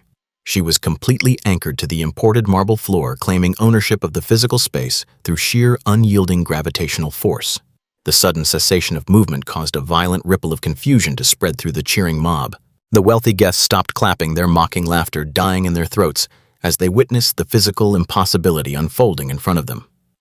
Two highly trained military contractors applying maximum physical leverage were completely incapable of moving a single older black woman in a dirty trench coat. The visual contrast was staggering and deeply terrifying to the corporate elites. Richard noticed the disruption immediately. His smug smile vanished, replaced by a sudden, chilling wave of absolute terror. He realized that the woman was not just resisting, she was actively preparing to detonate the entire room. Beatrice slowly rotated her head. She completely ignored Richard, completely ignored the hysterical Chloe, and completely ignored the sea of glowing smartphone lenses recording her every micro-expression. She locked her eyes directly onto the face of the lead security contractor who was currently gripping her left arm. The gaze she delivered was not the panicked, frantic stare of a trespassing civilian. It was the absolute zero temperature of a multi-billion-dollar corporate titan who evaluated human lives as expendable line items on a quarterly balance sheet. It was a gaze forged in the brutal isolation of the South Pacific and sharpened in the most ruthless international boardrooms on the planet. She audited the man's entire existence in a fraction of a second. She noted his elevated heart rate, the rapid dilation of his pupils, and the sudden, terrifying realization washing over his aggressive features. When Beatrice finally spoke, she did not raise her voice. She used a low, resonant subsonic frequency that completely bypassed the loud ambient noise of the foyer and vibrated directly against the spine of the two men holding her. Her voice was incredibly calm, carrying the lethal weight of absolute systemic destruction. You are currently executing an unauthorized tactical assault on the primary shareholder and chief executive officer of the corporate entity that holds the master vendor contract for your private security firm. Beatrice stated, her words slicing through the air like a surgical scalpel. I know exactly who you are. Your firm operates under a highly restrictive state-issued license tied directly to a $50 million liability bond. The lead guard felt the atmospheric pressure in the room plummet to absolute zero. The aggressive confidence drained from his muscular frame entirely. He was trained to handle drunk executives, angry paparazzi, and aggressive trespassers. He was completely untrained to handle a woman who spoke the highly classified language of corporate liability with such terrifying fluency. Beatrice did not break eye contact. She leaned infinitesimally closer to the terrified man, delivering the final psychological blow. By laying your hands on my physical person, you have just triggered a gross negligence clause that instantly voids your corporate indemnity policy. If I sustain a single microscopic bruise from your tactical hold, I will not just sue your employer. I will personally ensure the federal government revokes your individual security clearances, your concealed carry permits, and your bonded status. I will completely liquidate your personal assets to cover the punitive civil damages, and you will spend the next 2 decades defending yourself against a relentless barrage of federal indictments funded by a limitless legal treasury. The second guard, holding her right arm, swallowed hard, his tactical earpiece buzzing with panicked static from the command center. He looked at the lead guard, his eyes wide with profound professional terror. They were suddenly acutely aware of the 100,000 people watching them on the live broadcast. They realized they were not ejecting a homeless woman, they were actively participating in a massive, highly publicized corporate crime. Beatrice maintained her flawless spinal alignment, her face a mask of terrifying polite authority. I am going to give you exactly 3 seconds to remove your hands from my coat before I execute that protocol, Beatrice whispered, her voice echoing with the devastating power of a ticking bomb. 3, 2. The psychological collapse of the security contractors was instantaneous and absolute. They recognized the unmistakable cadence of supreme apex authority. Their survival instincts violently overrode the direct orders they had received from Richard Sterling. They released her arms simultaneously, as if the weathered beige canvas had suddenly turned into molten steel. They stumbled backward, their heavy boots retreating in desperate, uncoordinated steps. They raised their hands defensively, palms facing outward, physically demonstrating their complete surrender to the woman they had just attempted to assault. They broke their tactical perimeter and backed away, fading into the crowd of terrified, wealthy onlookers. The localized silence that followed was absolute and suffocating. The classical string quartet had completely abandoned their instruments. The aggressive whispering of the private equity investors had vanished. The only sound remaining in the massive architectural space was the heavy, frantic breathing of Richard Sterling and the relentless digital ticking of the countdown clock in the adjacent ballroom. Beatrice slowly brought her hands forward. She meticulously adjusted the frayed cuffs of her weathered canvas coat, smoothing out the wrinkles caused by the assault. She rolled her shoulders back, reclaiming her impeccable posture. The security guards had retreated, the mob was paralyzed, and the fake king was sweating under the blinding lights. The elastic band of injustice had been stretched to its absolute maximum limit. The silence before the storm was over. Beatrice Sterling reached slowly into the deep pocket of her coat, her hand wrapping around the cold titanium frame of a satellite phone. The physical assault had failed, and now the true corporate massacre was ready to begin. The heavy mahogany doors remained shut, and the private security contractors had completely retreated into the shadows of the vaulted foyer. Beatrice Sterling stood alone in the center of the imported Italian marble floor. She was completely surrounded by the shattered crystal champagne flutes and the spilled alcohol, but she looked entirely untouched by the chaos. The physical assault had failed to break her impeccable posture. The psychological gaslighting executed by her fraudulent husband had failed to incite a chaotic emotional reaction. She possessed the absolute stillness of a master architect who had just watched her enemies walk willingly into a structural trap. Richard Sterling stood 30 feet away, his custom-tailored tuxedo suddenly looking like a cheap theatrical costume. The artificial confidence he possessed just moments ago was rapidly evaporating under the blinding crystal chandeliers. He opened his mouth to issue another aggressive command, but his vocal cords refused to function. His biological survival instincts finally recognized the catastrophic danger standing in front of him. The entire room of wealthy private equity investors and corporate sycophants held their collective breath. The ambient noise of the Hamptons estate was reduced to the frantic, erratic breathing of the false chief executive officer and the relentless digital ticking of the countdown clock in the adjacent ballroom. Beatrice slowly reached her right hand deep into the pocket of her weathered beige canvas coat. She did not produce a weapon. She did not produce a legal injunction printed on standard legal paper. She pulled out a heavily encrypted titanium satellite phone. It was a highly restricted communication device utilized exclusively by senior intelligence operatives and elite corporate titans to bypass vulnerable commercial cellular networks. The stark contrast between the heavy industrial device and the delicate, expensive jewelry worn by the terrified guests was absolute. She held the instrument of their financial destruction with the casual elegance of a woman who was entirely accustomed to holding the fate of global markets in the palm of her hand. The Generation Z socialite standing near the imported ice sculpture zoomed the lens of her high-definition smartphone directly onto the titanium device. The live broadcast viewer count had officially surged past 120,000 concurrent users. The digital audience immediately recognized the heavy encrypted phone, understanding that the unmovable monolith of silent wealth was about to execute a massive retaliatory strike. Financial analysts participating in the live chat began frantically typing out predictions regarding the specific legal mechanism she was about to deploy. Inside the physical foyer, the managing partners of Vanguard Apex Holdings finally breached the heavy wooden doors separating the ballroom from the main entrance. They were the ruthless vulture capitalists scheduled to sign the irrevocable merger documents in less than 28 minutes. They stepped onto the imported marble holding their crystal glasses, completely confused by the chaotic bottleneck halting the philanthropic gala. They looked at Richard sweating profusely near the grand staircase, and then they looked at the older black woman holding the satellite phone. Beatrice recognized the managing partners instantly. She had intentionally delayed her counterattack until the primary buyers were physically present in the room. She wanted the predatory investors to witness the absolute annihilation of their highly leveraged corporate acquisition. She wanted them to understand that they were actively participating in a massive federal crime. She pressed a single button on the titanium keypad, initiating a direct uplink to a secure subterranean intelligence bunker located in Manhattan. The encrypted connection was established in less than 3 seconds. Beatrice did not place the titanium device to her ear. She activated the external speaker function, utilizing the advanced audio projection capabilities to ensure every single person in the massive architectural space could hear the ensuing conversation. The digital audio chime echoed through the silent foyer, sounding like the final bell of a corporate execution. A deep, authoritative voice resonated from the device, identifying himself as the Director of Enforcement for the Federal Securities and Exchange Commission. Beatrice did not offer a polite greeting or engage in meaningless pleasantries. She bypassed standard human interaction entirely and immediately began speaking the highly specialized language of absolute corporate destruction. Her voice was a low, resonant frequency that commanded total submission from the acoustic environment. "Director, this is Beatrice Sterling," she stated, her words slicing through the heavy perfumed air with surgical precision. "I am currently standing inside the primary residence of the Sterling Global Enterprise holding company located in the Hamptons. I am officially initiating an immediate freeze on all corporate assets, subsidiary bank accounts, and international wire transfers tied to my executive portfolio."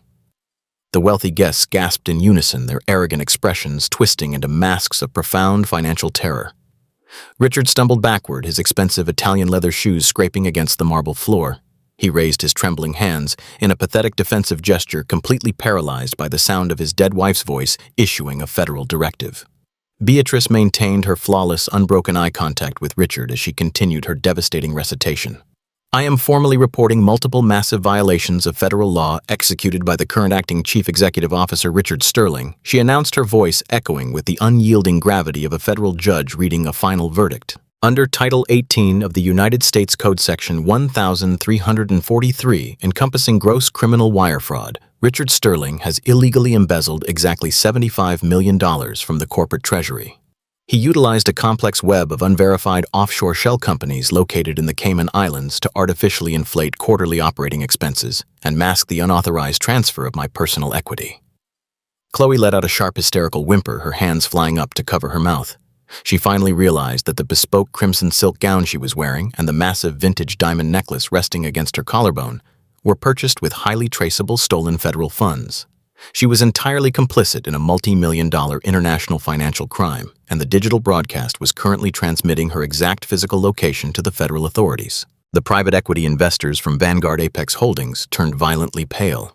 The managing partners immediately placed their crystal champagne flutes onto a nearby silver tray, desperately trying to distance themselves from the catastrophic legal liability unfolding in front of them. They understood the terrifying implications of Title 18, Section 1343. It meant the entire Sterling enterprise was currently an active federal crime scene, and any financial transaction associated with the company was legally radioactive. Beatrice was not finished dismantling the fraudulent empire. She took a single calculated step toward the grand staircase, closing the physical distance between herself and the terrified corporate parasites. Furthermore, under Title 18 of the United States Code Section 1001, I am providing actionable evidence of gross perjury and the deliberate falsification of federal legal documents. She continued, her voice remaining terrifyingly calm. Richard Sterling bypassed the mandatory 7-year waiting period for a presumption of death by bribing a maritime judicial official. He expedited a fraudulent death certificate and subsequently forged my digital signature on heavily restricted durable power of attorney protocols. He used these completely fabricated documents to unilaterally bypass the board of directors and illegally liquidate my protected philanthropic endowments. The sheer density of the legal terminology hit the arrogant crowd like a physical shockwave. The digital audience watching the live broadcast erupted in an absolute frenzy of validation. The internet commentators praised the flawless execution of the punishing language, recognizing that true wealth is not measured by the size of a diamond, but by the ability to weaponize the federal judicial system with absolute precision. Beatrice shifted her lethal gaze away from Richard and locked eyes directly with the managing partners of Vanguard Apex Holdings. She wanted to ensure the vulture capitalists understood that their predatory acquisition was officially terminated. As the primary shareholder and the only legally recognized chief executive officer of this holding company, I am formally declaring the pending merger agreement with Vanguard Apex Holdings entirely null and void. Beatrice stated, her words destroying the multi-billion-dollar transaction in a matter of seconds. Any attempt to sign the irrevocable asset transfer documents located in the adjacent ballroom will be prosecuted as active participation in a criminal conspiracy to defraud a federal entity. I expect federal agents to secure the perimeter of this estate within the next 15 minutes to prevent the destruction of physical evidence and to apprehend the primary suspects. The director of the Federal Securities and Exchange Commission confirmed the immediate execution of the asset freeze over the external speaker. The digital connection terminated with a sharp metallic click, plunging the grand foyer back into a suffocating silence. The digital countdown clock in the ballroom was now entirely meaningless. The multi-billion-dollar commercial real estate portfolio was permanently locked behind a massive, impenetrable wall of federal litigation. The offshore shell companies were exposed, the fraudulent wire transfers were frozen, and the stolen equity was secured. Beatrice slowly lowered the titanium satellite phone, returning it to the deep pocket of her weathered canvas coat. She had not raised her voice a single decibel. She had not thrown a single physical punch. She had simply recited the immutable laws of the federal government and entirely obliterated the artificial reality constructed by the weak men who had tried to steal her legacy. The contrast between her silent, overwhelming power and their loud, pathetic incompetence was absolute. The elastic band had officially snapped, and the brutal consequences of systemic karma were finally descending upon the Hamptons estate. The digital connection to the Federal Securities and Exchange Commission terminated with a heavy metallic click. The crushing silence in the grand foyer was no longer just the absence of noise, it was a physical weight pressing down on the lungs of every corporate sycophant in the room. Richard Sterling was entirely neutralized, a pathetic, sweating monument to his own catastrophic greed. Beatrice Sterling did not waste another second of her invaluable time looking at the man she used to call her husband. She executed a slow, deliberate pivot on the imported Italian marble floor, turning her lethal attention toward the woman cowering at the base of the sweeping staircase. Chloe was no longer the loud, aggressive monarch who had demanded her ejection 20 minutes ago.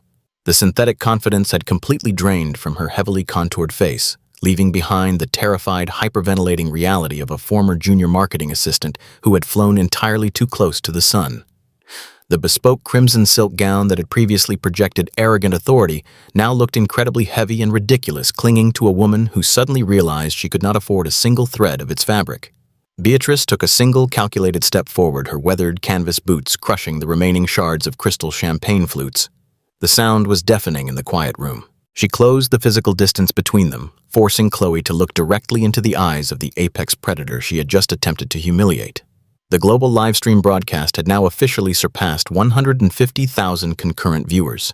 Every single digital eye was fixed on the brutal visual contrast between the two women. Chloe was shaking violently, her aggressively manicured hands clutching desperately at the heavy vintage diamond necklace resting against her collarbone as if the cold stones could somehow protect her from the incoming corporate execution. Beatrice maintained her flawless, upright posture, radiating the terrifying calm of a chief executive officer about to terminate a deeply offensive liability. She audited Chloe's trembling frame with absolute clinical detachment, preparing to systematically dismantle the young woman's entire fabricated identity using nothing but the lethal application of federal family and corporate law. Actually, Chloe, since my legal death was completely fabricated by Richard, your marriage certificate is not merely complicated, it is entirely invalid, Beatrice stated, her voice dropping to a low, terrifyingly polite register that sent a visible shudder down Chloe's spine. In the state of New York and under federal jurisdiction, a marriage license issued subsequent to a federally fraudulent declaration of death in absentia is classified as void ab initio. That is a Latin legal term utilized in high-level appellate courts, meaning it is legally void from the very moment of its inception.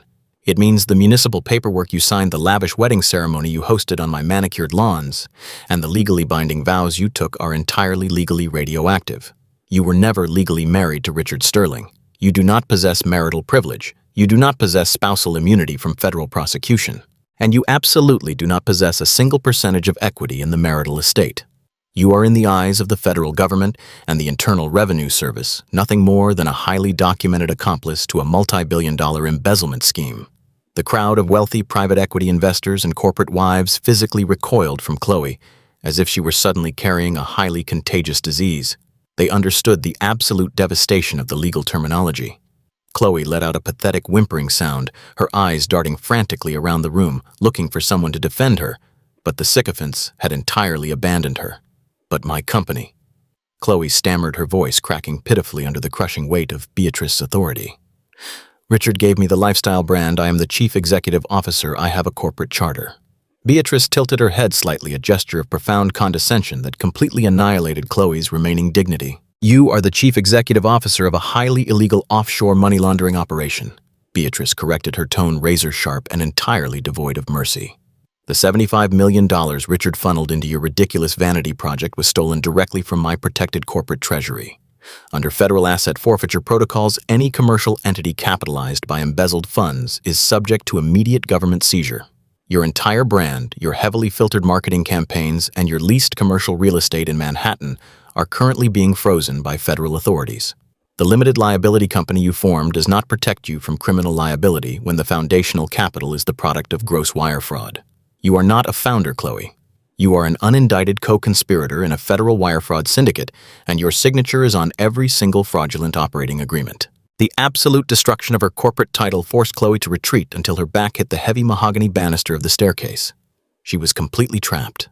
The illusion of her wealth was violently stripped away, leaving her entirely exposed to the brutal reality of her impending federal indictment.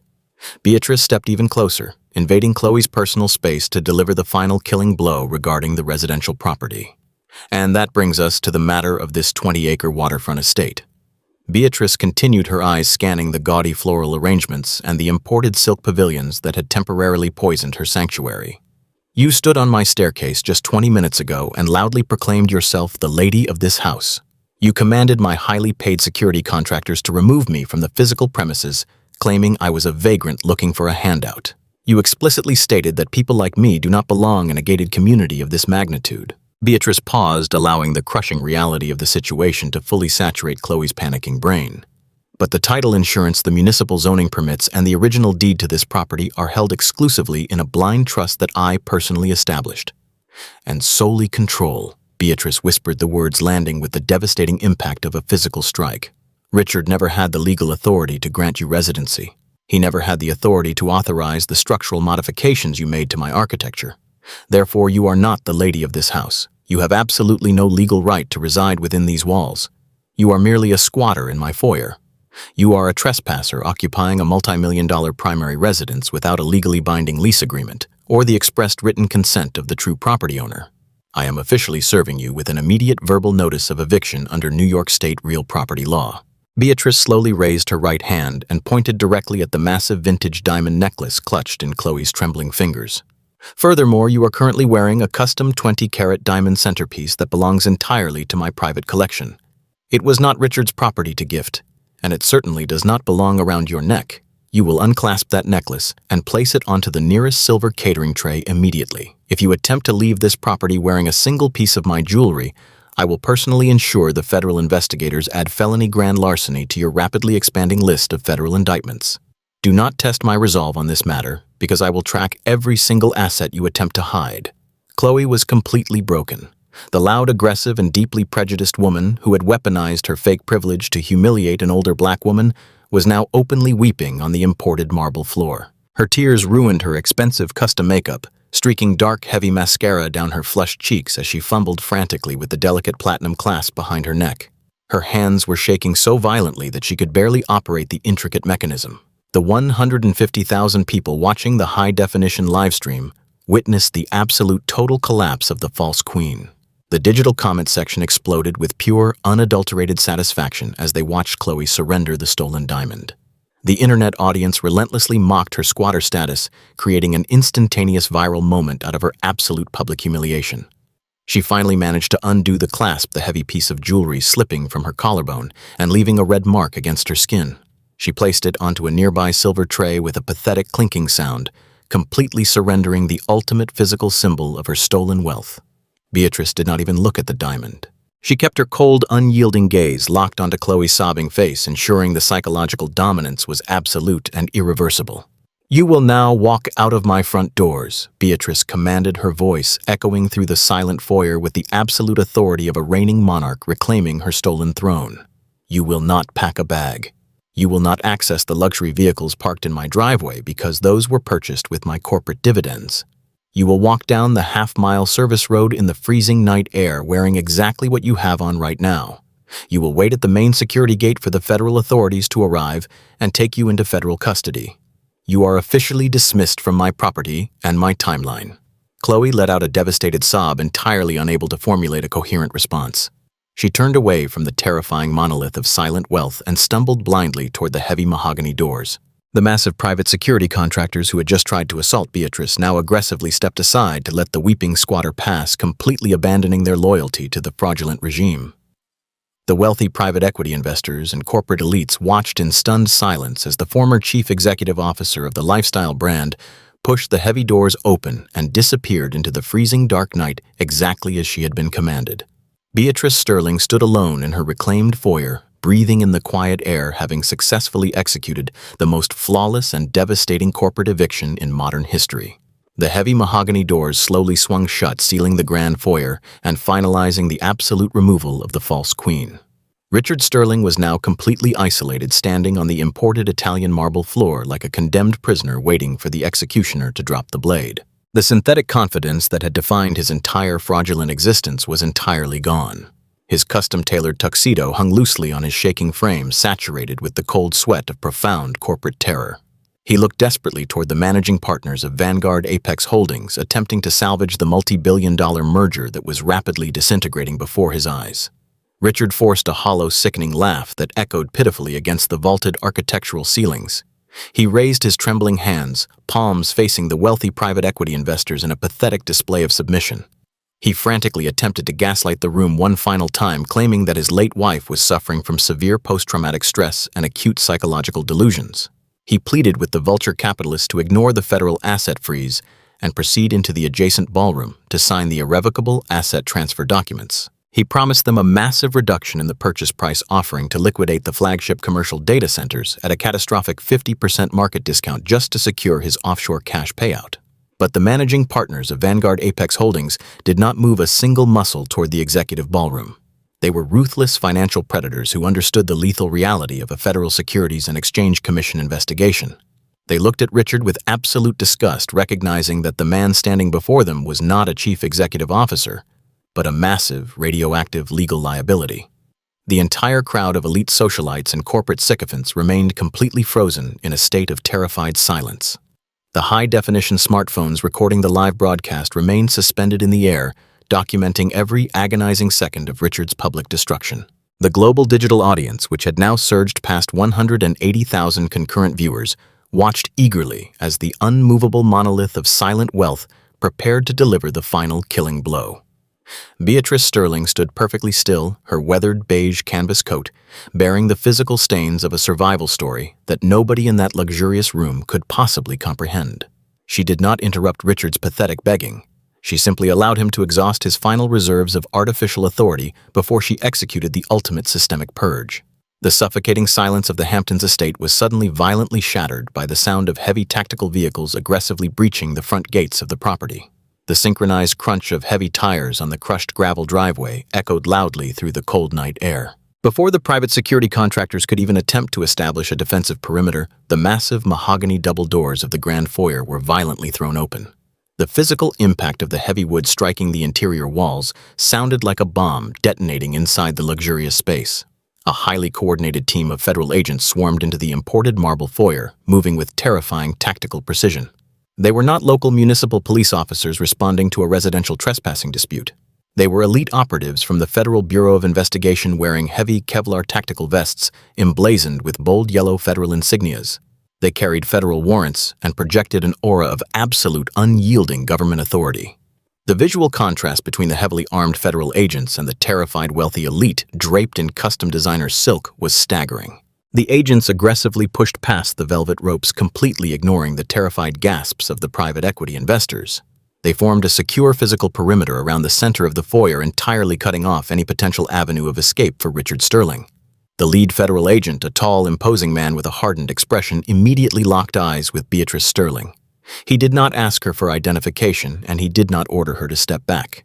He delivered a curt, respectful nod, acknowledging her supreme authority and validating her prior classified communications with the subterranean intelligence bunker. Beatrice returned the nod, her flawless spinal alignment radiating the quiet power of a woman who had successfully weaponized the entire federal judicial system. She slowly turned her lethal gaze back to her trembling husband. Richard was violently hyperventilating, his face entirely drained of blood. He took a stumbling step backward, his expensive leather shoes slipping on the shattered crystal champagne flutes. He believed the federal agents were there to arrest him for gross wire fraud and the illegal liquidation of the philanthropic endowments. He believed the absolute worst-case scenario was a lengthy federal prison sentence for white-collar financial crimes. He was completely unaware that the psychological elastic band was about to snap back with a force that would shatter his entire reality. "You assumed that I survived a random catastrophic mechanical failure?" Beatrice stated, her voice dropping to a low, resonant frequency that commanded total silence from every single person in the room.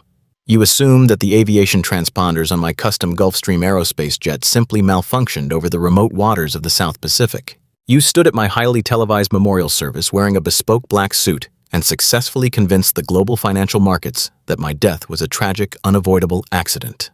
The wealthy crowd leaned in, entirely captivated by the sudden chilling shift in the narrative. The digital chat room on the live broadcast completely froze as 180,000 people collectively held their breath, waiting for the massive reveal. Beatrice took a single calculated step toward Richard, closing the physical distance and trapping him in a psychological vice grip from which he could never escape. "But I did not spend the last 48 hours simply auditing the corporate treasury and tracing your fraudulent offshore shell companies," Beatrice continued, her words landing with devastating surgical precision.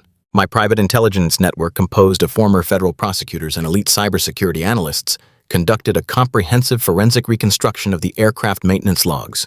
We utilized highly classified satellite telemetry data and directly subpoenaed the encrypted communication servers of the private aviation contractor you hired just days before my departure." Richard let out a choked, agonizing gasp, his hands flying up to clutch his chest. His knees began to buckle under the crushing weight of the absolute truth. The private equity investors standing near the ice sculpture suddenly realized that the corporate fraud they had been witnessing was rapidly mutating into something far more sinister and violent. "We discovered a series of heavily encrypted offshore wire transfers originating from the same Cayman Islands, holding company you utilized to embezzle my corporate dividends," Beatrice announced, her voice remaining terrifyingly calm and entirely devoid of human mercy. "You authorized a direct payment of exactly $5 million to a disgraced former aviation mechanic who was granted unauthorized access to my aircraft hangar less than 12 hours before my scheduled takeoff. We secured the cooperating testimony of that mechanic yesterday evening under the promise of federal immunity. He provided the Federal Bureau of Investigation with a detailed signed confession outlining the exact mechanical sabotage he executed under your direct financial instruction." The collective gasp from the crowd of wealthy elites was absolutely deafening. The sound of 100 crystal champagne flutes shattering against the marble floor echoed through the room as the corporate sycophants dropped their glasses in sheer unadulterated horror. The live broadcast viewer count exploded past 200,000 as the digital audience witnessed the most shocking corporate plot twist in modern history. The digital comments flooded the screen at light speed, filled with absolute shock and pure venom directed at the sweating coward in the tailored tuxedo. This was no longer a simple hostile takeover or a fraudulent multi-billion-dollar merger. The narrative had violently escalated into the darkest depths of human depravity. He did not simply disable the aviation transponders, Beatrice explained, reciting the aeronautical terminology with flawless, terrifying accuracy. Under your specific directives, he deliberately corrupted the altimeter calibration systems and systematically severed the primary hydraulic lines controlling the horizontal stabilizers. You engineered a catastrophic mid-air failure designed to completely override the manual flight controls. You ensured that the aircraft would enter an unrecoverable vertical dive directly into the deepest trench of the South Pacific Ocean. You did not just forge a death certificate, Richard. You actively orchestrated the premeditated assassination of your own wife to secure absolute control over a multi-billion-dollar commercial real estate portfolio. Richard Sterling completely collapsed. His legs simply gave out beneath him, and he crashed heavily onto the imported Italian marble, his custom-tailored trousers soaking up the spilled vintage champagne and the dirt from Beatrice's weathered canvas boots. He did not attempt to deny the allegations. He did not attempt to gaslight the room or blame the mechanic. The absolute flawless presentation of the forensic evidence completely destroyed his psychological defenses. He fell forward, landing on his hands and knees, weeping uncontrollably like a terrified child. The loud, arrogant man who had just commanded his private security contractors to violently assault an older black woman was now groveling on the floor, a pathetic, broken shell of a human being. The contrast between his total physical collapse and Beatrice's unmovable titanium posture was the ultimate manifestation of silent wealth conquering loud, synthetic greed. The lead federal agent stepped forward, pulling a heavy set of steel federal restraints from his tactical vest. He looked down at the weeping chief executive officer with absolute professional disgust. Richard Sterling, you are under arrest for the federal crimes of gross wire fraud, corporate embezzlement, perjury, and the premeditated attempted murder of Beatrice Sterling. The agent announced, his voice booming with the undeniable authority of the United States government. You have the right to remain silent, but I highly recommend you utilize it because everything you have done here tonight has already been recorded and transmitted to the federal authorities. The agents violently hauled Richard to his feet, pulling his arms aggressively behind his back and locking the cold steel cuffs tightly around his wrists. The loud metallic clicking sound of the restraints engaging echoed through the grand foyer, signaling the absolute termination of his fraudulent reign. The wealthy private equity investors, the corrupt board members, and the silent corporate wives stood entirely paralyzed by the sheer magnitude of the systemic karma they had just witnessed. They realized that their entire financial ecosystem was built on a foundation of attempted murder, and they were all legally exposed. Beatrice Sterling remained anchored to the floor, watching the federal agents drag her sobbing husband toward the heavy mahogany doors. She did not smile, and she did not offer a final mocking insult. She simply adjusted the frayed cuffs of her weathered beige canvas coat, maintaining her flawless spinal alignment. The gasp-inducing twist had been flawlessly executed, entirely obliterating the antagonist and firmly reclaiming her multi-billion-dollar empire.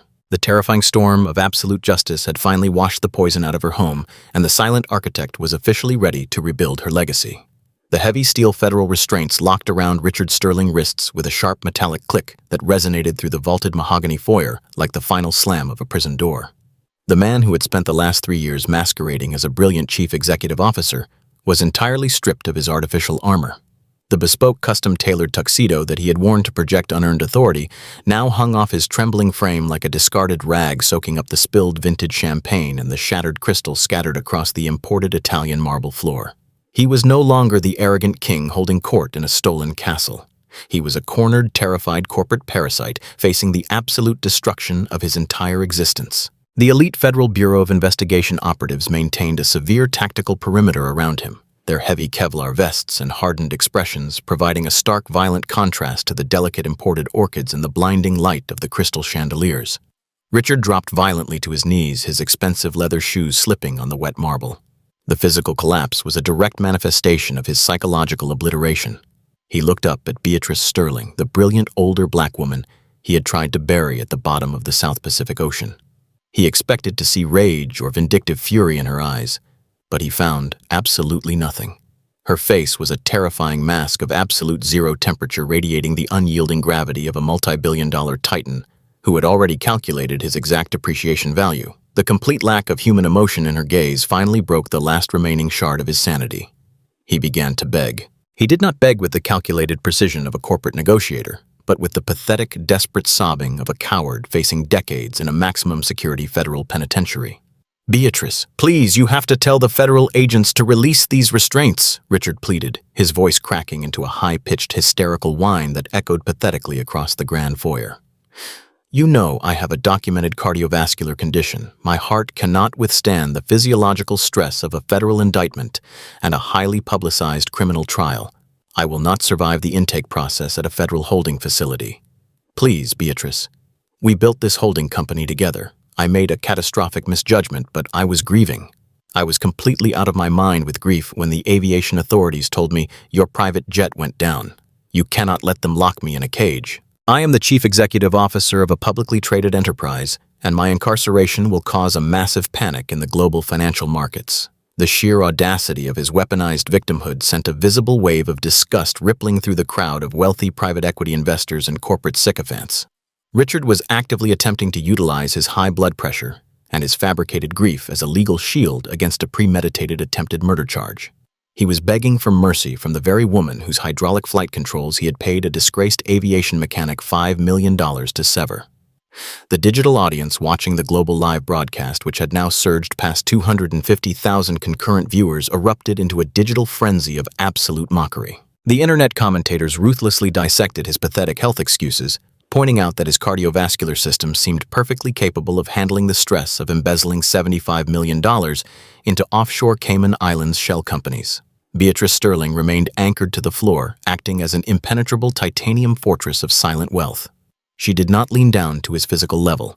She did not raise her voice to argue with his pathetic rationalizations. Engaging in a verbal debate with a neutralized threat is a severe waste of executive energy. She merely adjusted the frayed cuffs of her weathered beige canvas coat, maintaining her flawless spinal alignment. She looked at Richard the way a senior auditor looks at a fraudulent tax return, with absolute clinical detachment and a profound lack of empathy.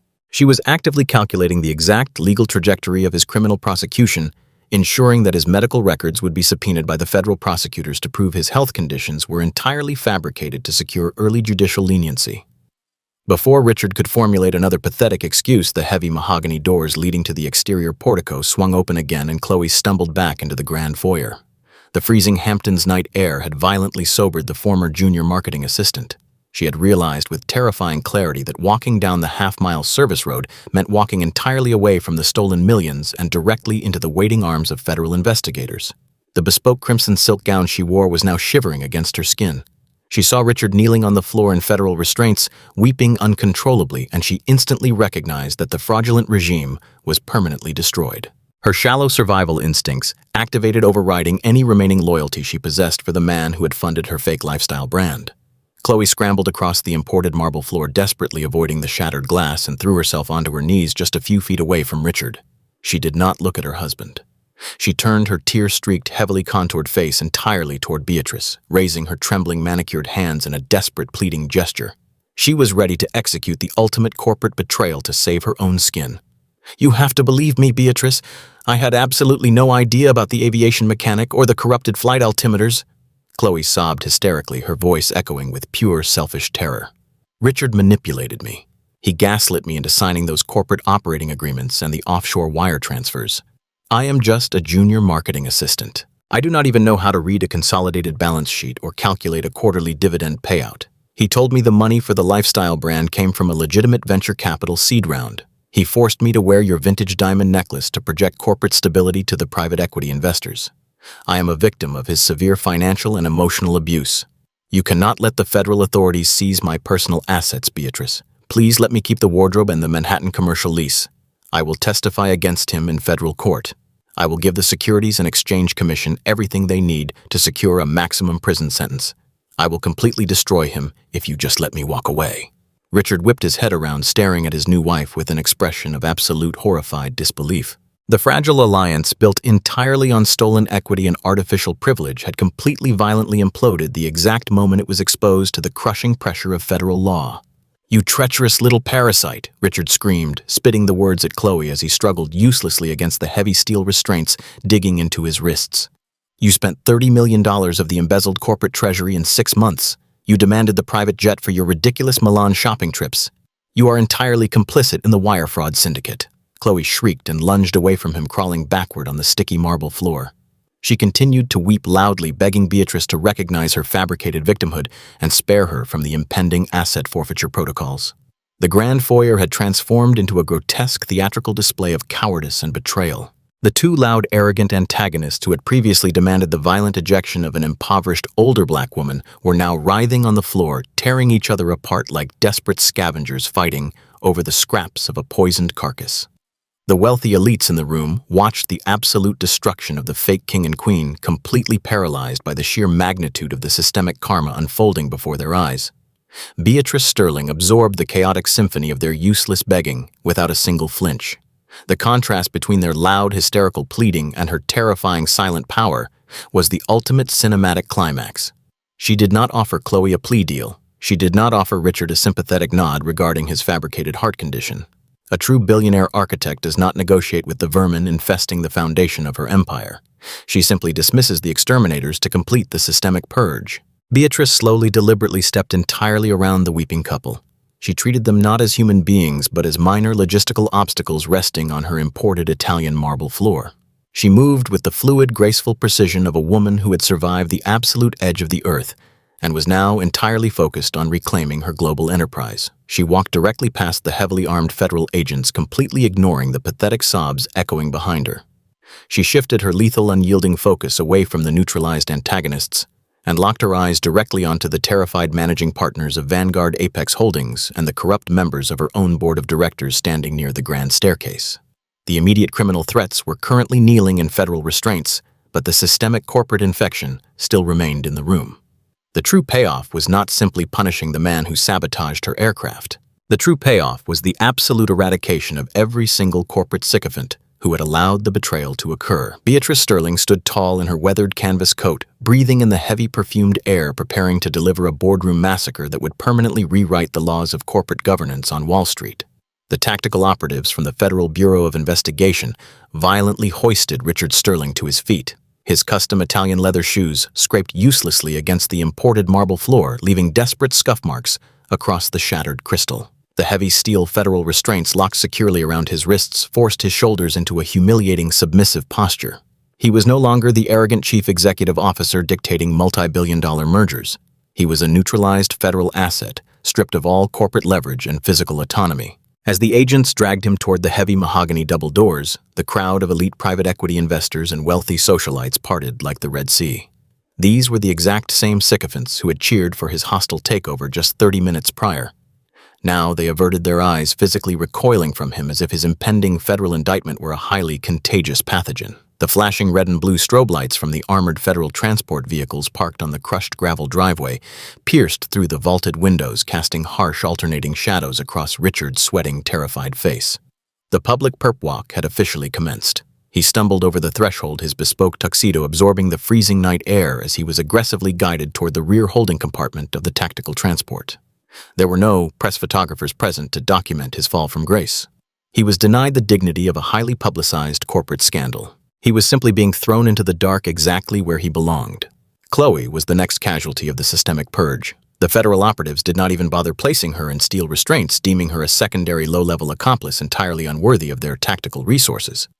A female federal agent simply pointed a heavy tactical flashlight toward the expansive darkness of the 20-acre estate, instructing the former junior marketing assistant to begin walking.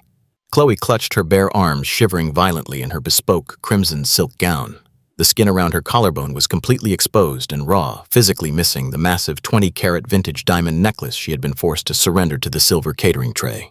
She looked back at the blinding warmth of the grand foyer one final time, her heavily contoured face completely ruined by rivers of dark mascara and terrified tears.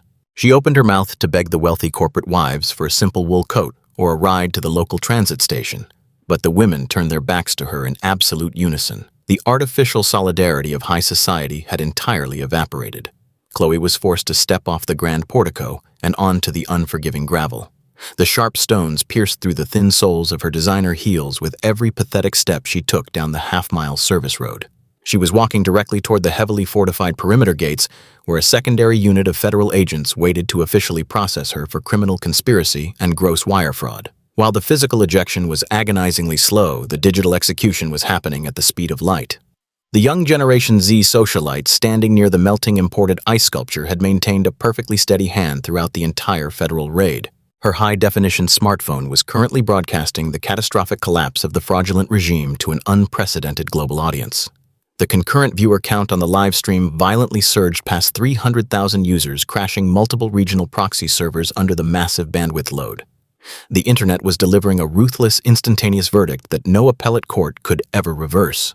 The digital chat room was an absolute blur of vindictive satisfaction. Financial analysts, corporate litigators, and everyday working-class citizens united in a collective chorus of systemic karma. They relentlessly mocked Richard's fabricated cardiovascular excuses and Chloe's pathetic attempts to secure a plea deal on the foyer floor.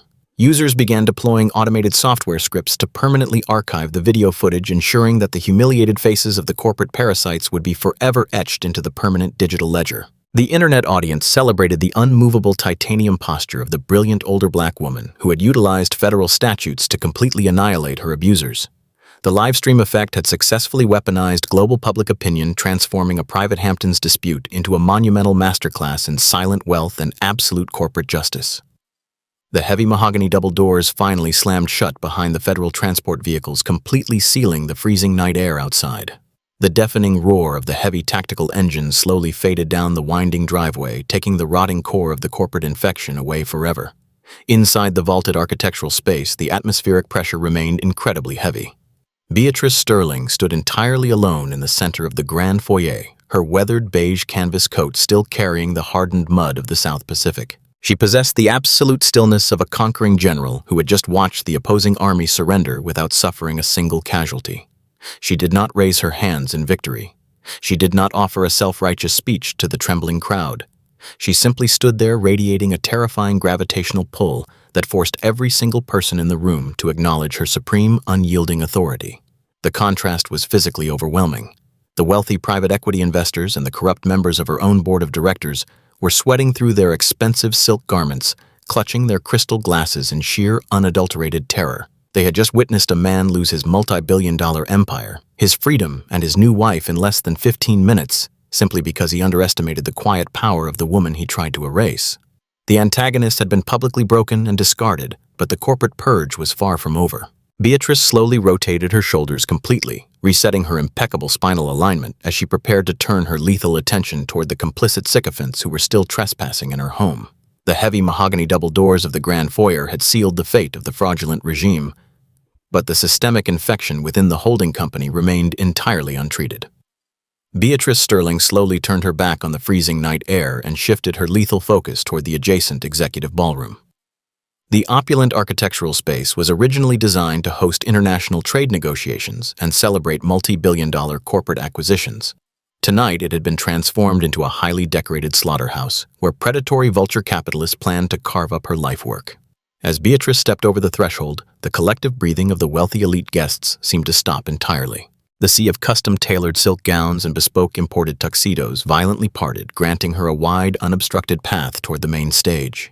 The elite private equity investors, the corrupt corporate vice presidents, and the silent, sycophantic board members physically pressed themselves against the silk-draped walls, attempting to shrink away from her terrifying gravitational pull. They looked at the weathered beige canvas coat stained with dried mud and spilled vintage champagne, not with the arrogant disgust they possessed 20 minutes ago, but with profound, unadulterated terror. The coat was no longer a symbol of poverty. It was the absolute physical manifestation of an apex predator who had conquered death itself to execute a flawless corporate massacre. Beatrice walked with the slow, deliberate cadence of a reigning monarch reclaiming a stolen throne. She ascended the 3 carpeted steps leading onto the main stage, completely ignoring the massive digital countdown clock suspended above her. The digital timer, which Richard had sweated over so frantically, was now completely meaningless, permanently frozen by the crushing weight of a Federal Securities and Exchange Commission asset freeze. Beatrice stepped directly behind the heavy mahogany podium draped in imported crimson velvet. Resting on the polished surface were the irrevocable asset transfer documents and the binding letters of intent drafted by Vanguard Apex Holdings. The thick stacks of heavily redacted legal paper represented the catastrophic liquidation of 51% of her global commercial real estate portfolio. Beatrice did not aggressively tear the documents apart or sweep them dramatically off the podium. True silent wealth does not require theatrical tantrums to demonstrate supreme authority. She calmly reached forward and placed her bare hands flat against the fraudulent contracts, anchoring herself to the physical center of her reclaimed empire. She looked out over the sea of terrified faces, her posture flawlessly straight, her expression entirely devoid of human mercy. The managing partners of Vanguard Apex Holdings stood frozen near the front row, their crystal glasses entirely forgotten on a nearby silver catering tray. They were ruthless financial predators entirely accustomed to executing hostile corporate takeovers and dismantling vulnerable corporate entities. But looking up at the unmovable titanium monolith standing behind the podium, their aggressive posturing completely evaporated. I strongly advise the executive representatives of Vanguard Apex Holdings to exit my private property immediately. Beatrice announced, her low, resonant voice projecting flawlessly through the advanced acoustic architecture of the ballroom. Your highly predatory attempt to secure a controlling majority stake in my commercial real estate syndicate utilizing heavily leveraged buyout protocols is officially terminated. Furthermore, because your firm attempted to execute a multi-billion-dollar transaction with a completely fraudulent acting chief executive officer, your entire corporate charter is now legally radioactive. I have already instructed my private intelligence network to forward the complete forensic audit of your aggressive acquisition strategy directly to the Federal Securities and Exchange Commission. If your venture capital firm ever attempts to approach my holding company, my subsidiaries, or my private philanthropic trusts again, I will personally ensure your entire executive board faces severe federal scrutiny for gross fiduciary negligence and suspected money laundering. The managing partners did not attempt to negotiate or offer a pathetic apology. They understood the absolute finality of her punishing language. They turned and walked rapidly out of the executive ballroom, entirely abandoning the multi-billion-dollar merger to save their own highly compromised careers. Beatrice watched them retreat with cold, clinical detachment before turning her lethal attention toward the individuals who were truly responsible for the catastrophic betrayal. She locked her eyes onto the senior members of her own board of directors who were currently cowering near the imported ice sculpture. You were entrusted with the absolute fiduciary responsibility of protecting the operational integrity of this global enterprise. Beatrice stated, her words slicing through the heavy, perfumed air like a surgical scalpel. When my private aviation contractor reported my aircraft missing, you did not initiate a comprehensive internal investigation. You did not demand a secondary forensic audit of the corporate treasury. Instead, you immediately capitulated to a man possessing absolutely zero executive experience because you were too cowardly to protect the minority shareholders. You allowed Richard Sterling to illegally liquidate the philanthropic endowments and funnel $75 million into an offshore holding company located in the Cayman Islands. The corrupt board members began to sweat profusely, their expensive custom clothing clinging to their trembling frames. They understood that the corporate execution they were about to face would permanently destroy their financial livelihoods. Effective immediately, every single complicit member of the board of directors is formally terminated for gross negligence and severe breaches of fiduciary duty. Beatrice commanded the absolute authority in her voice, leaving zero room for appellate debate.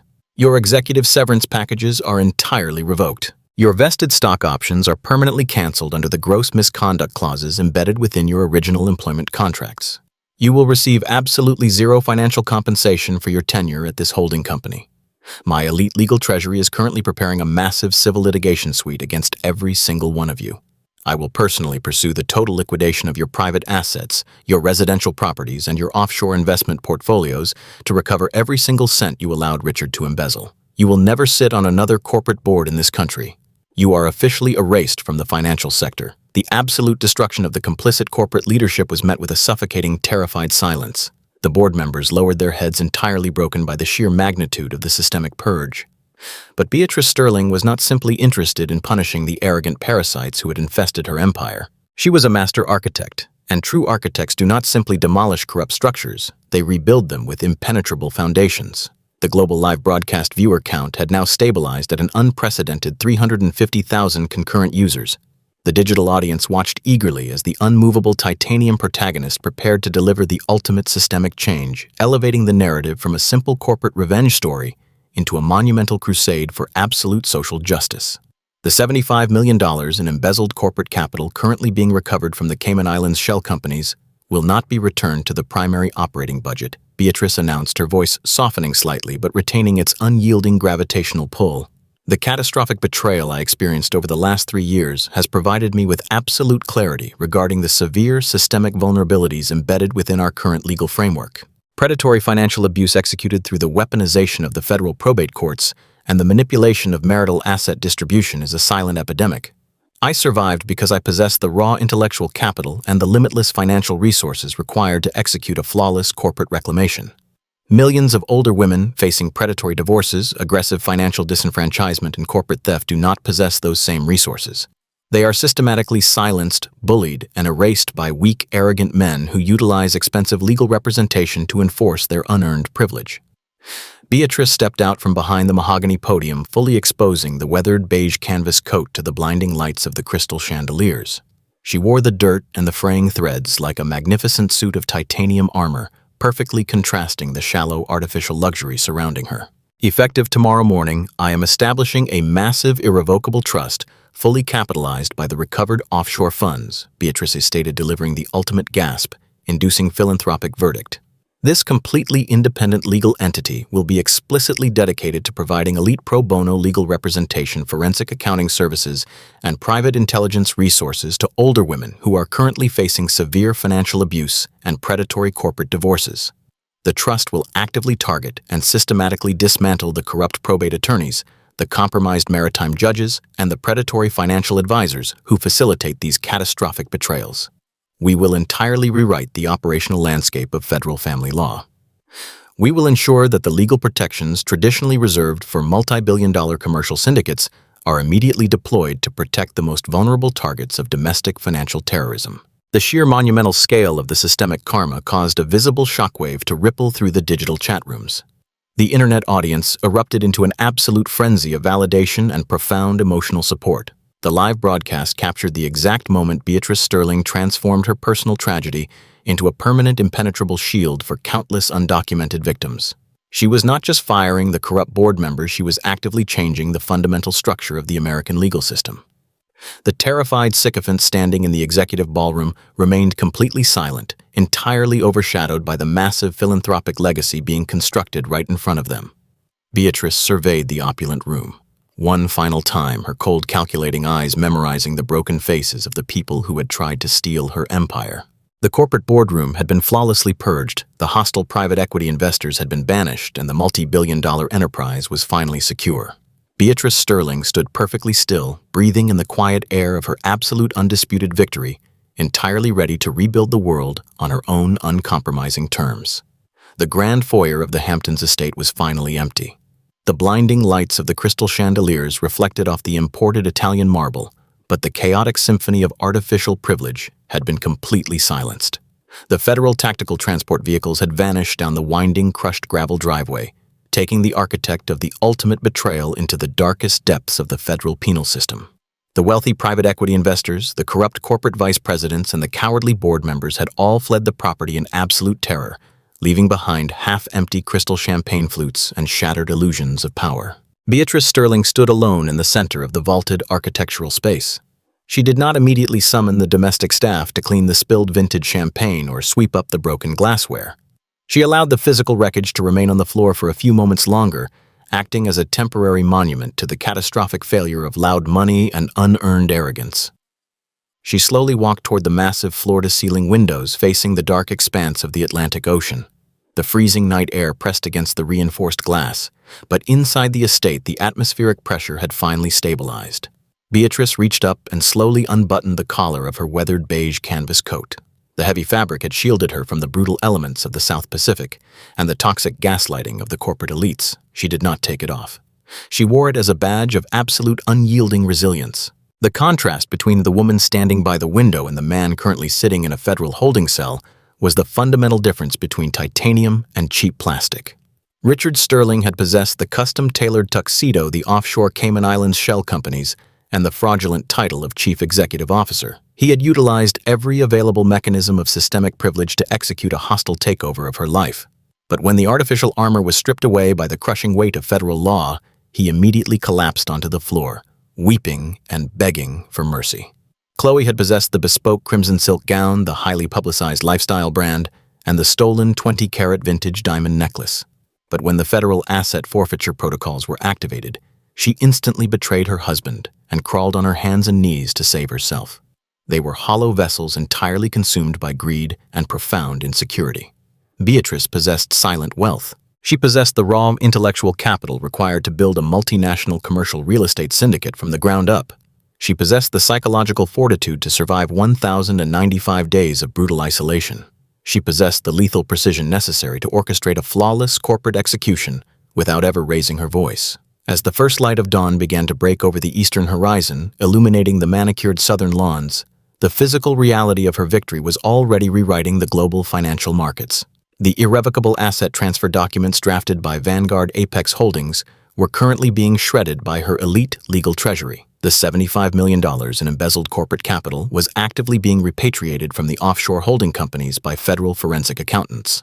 The criminal indictments for gross wire fraud, perjury, and premeditated attempted murder were officially filed in the federal district court, ensuring that Richard Sterling would never breathe the air of freedom again. But the most profound transformation was not the punishment of the guilty. It was the systemic protection of the vulnerable. The irrevocable trust she had established in the executive ballroom was already fully chartered and heavily capitalized.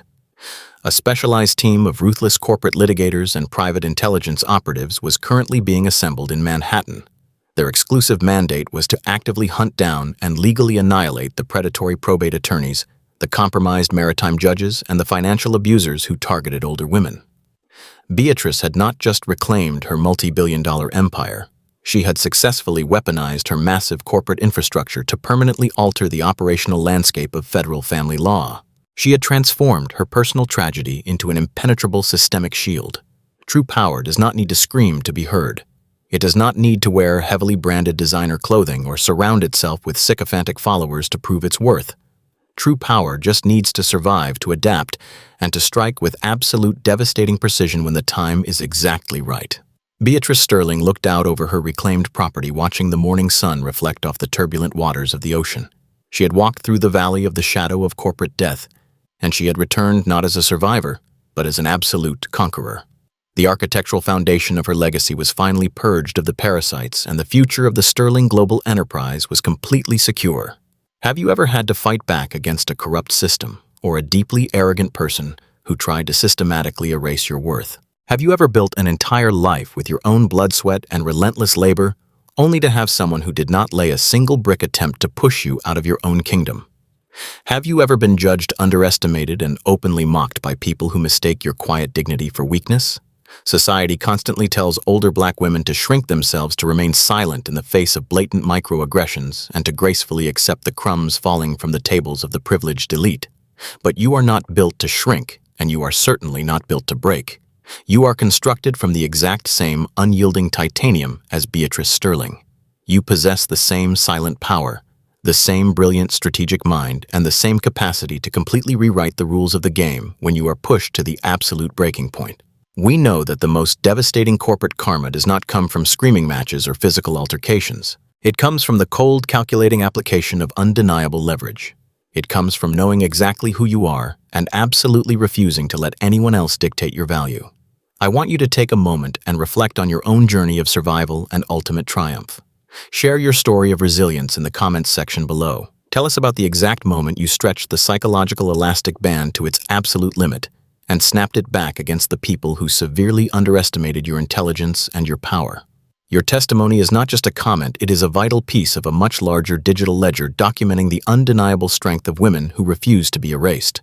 Subscribe to this channel and join our growing community for more untold stories of quiet courage turning into lasting, undeniable transformation. Together, we will continue to expose the loud, pathetic illusions of unearned privilege and celebrate the absolute, terrifying beauty of true, silent wealth.